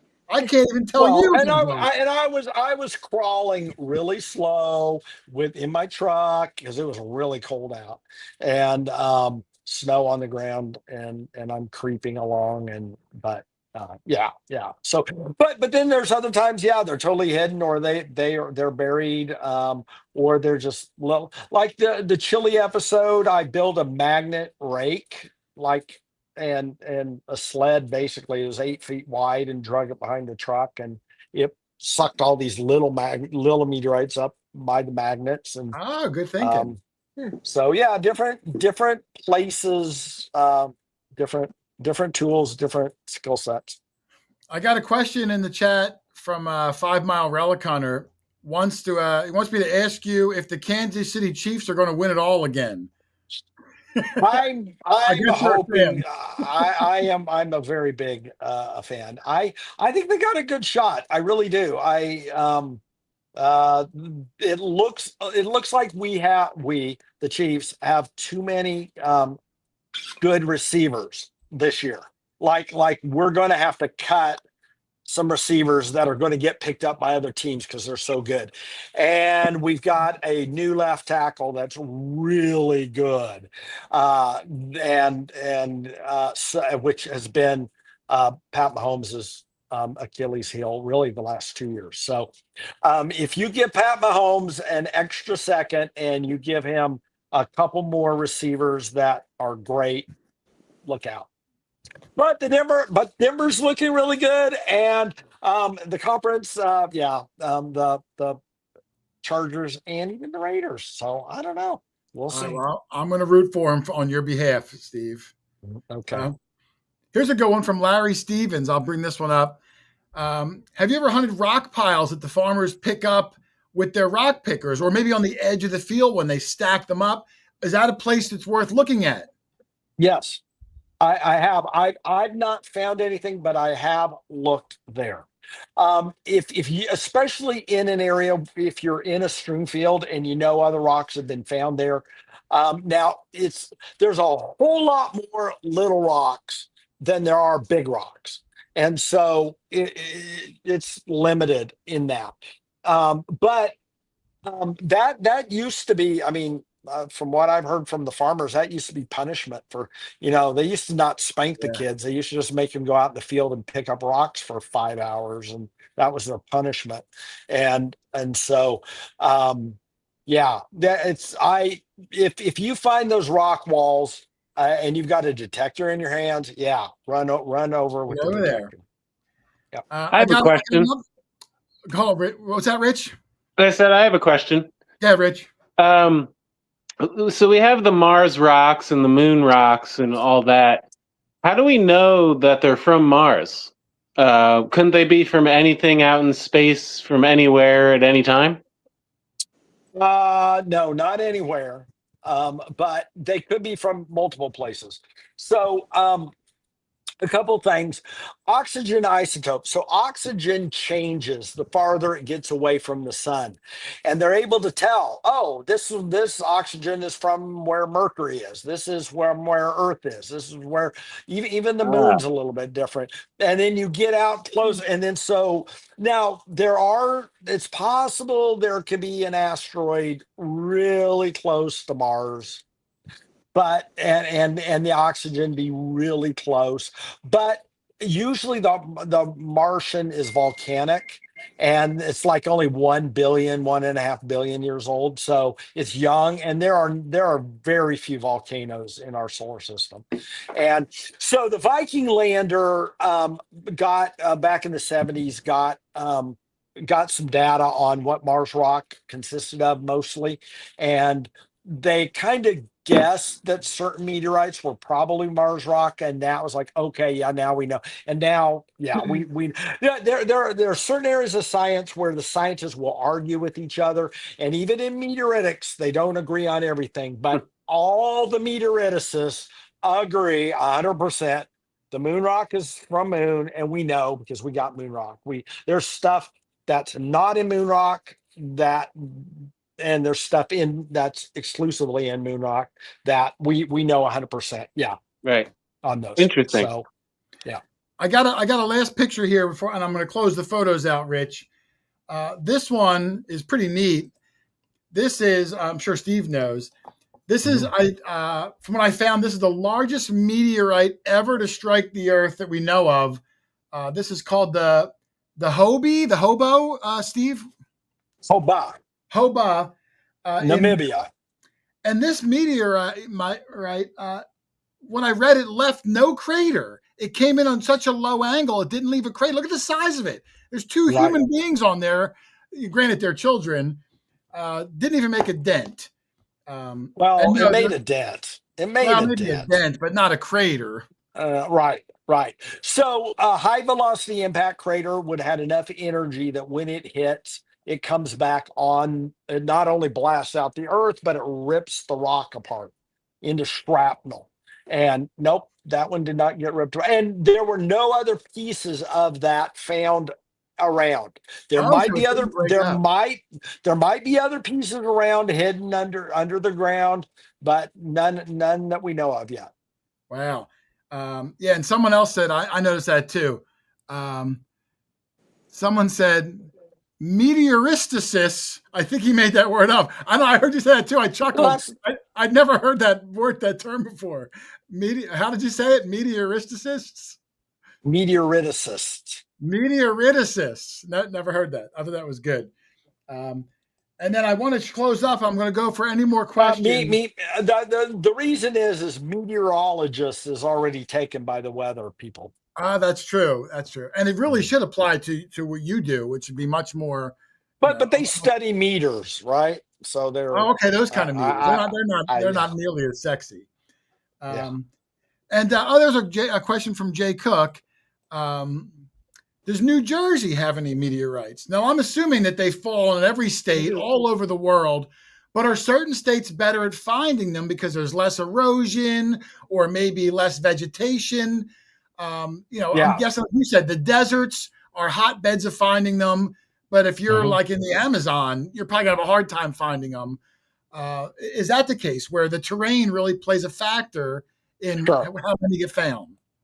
Well, much of New England was, 10,000 years ago was under, you know, a mile of ice under Yeah. glaciers. So that kind of sweeps stuff and covers things up. Some in Chile, there's some part of the desert down there in Atacama. It's 40 million years old. So if a Wow. meteorite landed 39 million years ago, it's still there. So I think there's been one or two found in New Jersey. Google it. You can. I'm off the top of my head. I'm not sure. One or two ever? That doesn't give me a lot of hope for finding one in New Jersey. Right. No, yeah, and you got a lot of turnpikes in New That's Jersey. true. Hey, at least I don't have to worry about one landing on my house if the only one or two have ever been found. Or it's time for one to land on your house. Oh, that's true. That's true. Yeah. And then I thought this was fascinating. My good friend, 5 Mile Relic Hunter, right before the show, messaged me and said, "Oh, I saw Steve at his, I'm going to bring it up, at his haunted ghost tours." And I thought, what are you talking about? So I looked it up real quick. And Steve, you indeed run a haunted ghost tour. Can you tell us about that and how you got involved in that? I think that is super cool. Well, after the third season of Meteorite Men, the writing was on the wall that we were not going to get a fourth season. Now, the big shows they canceled. The little shows they just don't get back to you. They just don't re-up them. And so I decided, I want to open a brick and mortar meteorite store, and it was like either Las Vegas or Branson, Missouri, or Eureka Springs, which was an hour from where I was living. And I decided I'm going to go to Eureka Springs, and it's a unique town, and a town of about 2,000 people, but we get 500,000 visitors a year coming through. So I started this brick and mortar meteorite store and ran it for 4 years, and but it was a daytime gig, right? It was like from 10 in the morning till 5 in the evening. And there was like people would come in the store. It's like, what's there to do? And it's like, well, there's this, and there wasn't that much to do. And our town has the world's most haunted hotel, and we know it's America's most haunted hotel. And we do know that for a fact because they own the website americasmosthauntedhotel.com. And so but they have some they're famous for being a haunted hotel, but the whole town had stories like crazy all over the place. And so a buddy of mine and I decided, hey, I'm not doing much in the evening, and so I decided to start that. And hired some people that were really good at storytelling and whatnot, to be tour guides, and it just took off. And That's so cool. it's kind of, I run it, but I delegated the most of the storytelling. In October, I will get so Oh busy I yeah, have it's to go probably back huge in in. October. It actually got voted this whole state of Arkansas's top ghost tour by TripAdvisor. Steve, that's pretty good. Yeah. You're doing a good job there. So, Well, thank you. Yeah, yeah. and how And often are you there? If people went, are you there very often, or not so much anymore? I'm in town half the time or more. It depends. All right, so book 2 days, and Uh, he'll probably be there one of them. yeah, yeah. Call in on their phone number, or like our Google phone number, and I'll probably answer. Yeah, check it I'm out. around. Eureka, hauntedeurekasprings.com. It's in Arkansas, Yep, right near the southern tip of yep. Missouri, which I've been About through the, before. yep, So about nobody comes through here. I've It's been like through you're, there. I was going to well, Branson. I was going to Branson, Missouri, and I was right. driving through Texas, and I saw the sign not for the tour, but for Eureka Springs. So Sure, now sure. I'm going to keep a lookout. Yeah, so we're an hour from Branson, and then there's the stuff over in Northwest Bentonville where they have Crystal Bridges, a really nice museum over there. And so, yeah, we're kind of off in the sticks. Well, that's where the good ghost stories are, though. You don't want to be in a city. I got one or two more questions, and I'm gonna get off because Steve, I know, is probably tired. BC Trails has a question: has Fireball Steve ever found any meteorites that were glacially deposited? It's a good question, like one that I guess the glaciers pushed from its original fall location. Yeah. So watch our Swedish meteor balls, like meatballs, but meteor balls. It's the pun that I don't know who came up with that name, but our second season, go to Sweden. That episode, we did 2 episodes in Sweden. The first one is the one you want to watch, and they, well, actually probably both of them talk about that. But so there are thousands of meteorites now have been found there, and they were moved many miles by glaciers. So yes. That's really interesting. And the last one I have, and then I'm going to finish it up for the questions. But thank you, everybody. I just found it, and of course it dropped. Hold on, because I didn't even recognize the term. Oh, here it is from Escudo Hunter Bruce. Ask him to talk about the Widmanstatten pattern in meteorites. I ran across that in my pre-show notes, but Yeah. I don't know what it is exactly. Can you explain what that is? And is that a good meteorite? I'm assuming it must be.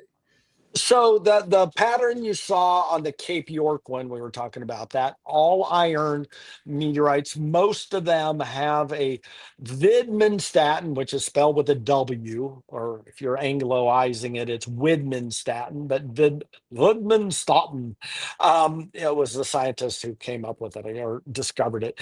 Basically, so when the molten asteroid, when it becomes completely molten and all the metal goes to the core of the asteroid, then it's, as it starts to cool, it's about 10% nickel, 90% iron, and then some of the plates get like 15% nickel, and then the next one beside it will have like 5% nickel, and they Oh, alternate. And so when they're cut and when it's etched with acid, the acid will eat one of those lines a little faster than the others, and it will create an optical pattern.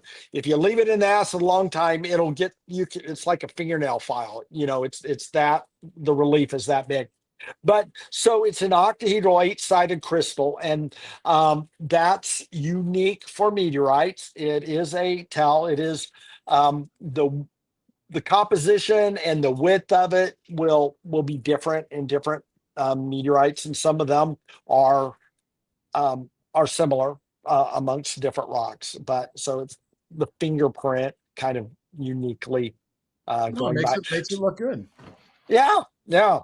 Last one from Facebook, and then I'm going to close it off. They asked, has there ever been a meteorite that you regretted parting with? Maybe one that you sold or traded off, and then later on you're like, man, I wish I could hold that thing again.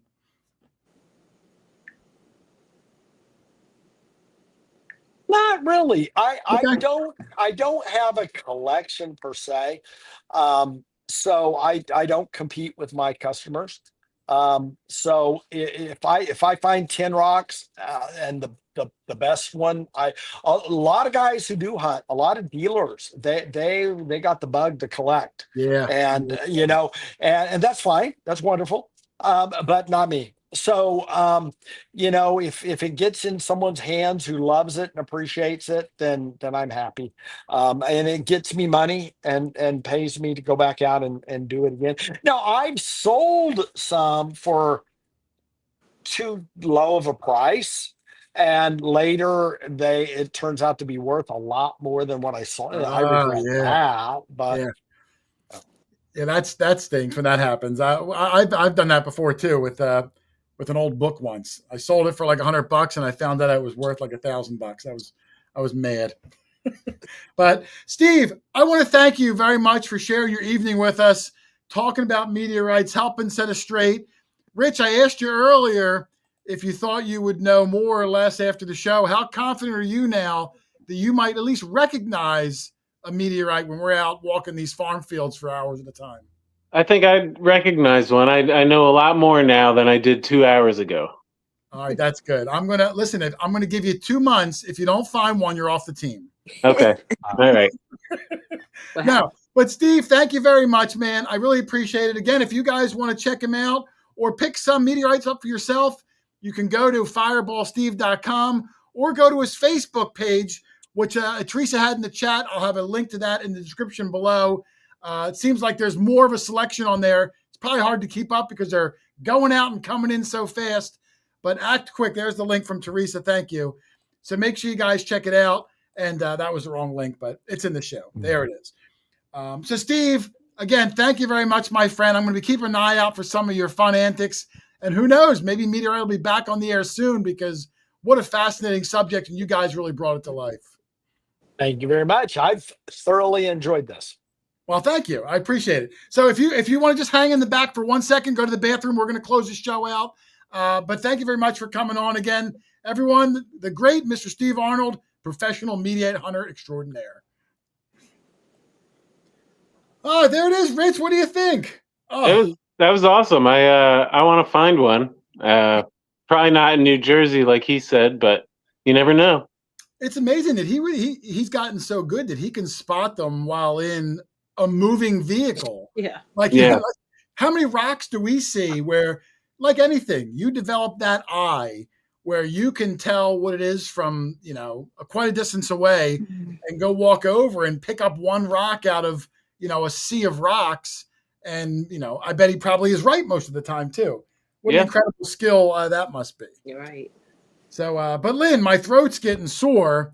I do want to end this thing so I can go get a drink. And I want to give a round of thanks to some other people in the chat. But I'll give you the final say on the night. What do you think, Lynn, about yourself finding a meteorite? Well, I think now we're going to be picking up a lot more rocks. Yeah, you're not kidding. And looking a little closer at them and feeling the weight, and or maybe just kind of zeroing in on ones that look a little unusual for some reason. Not picking up everything because, we want to leave time for detecting.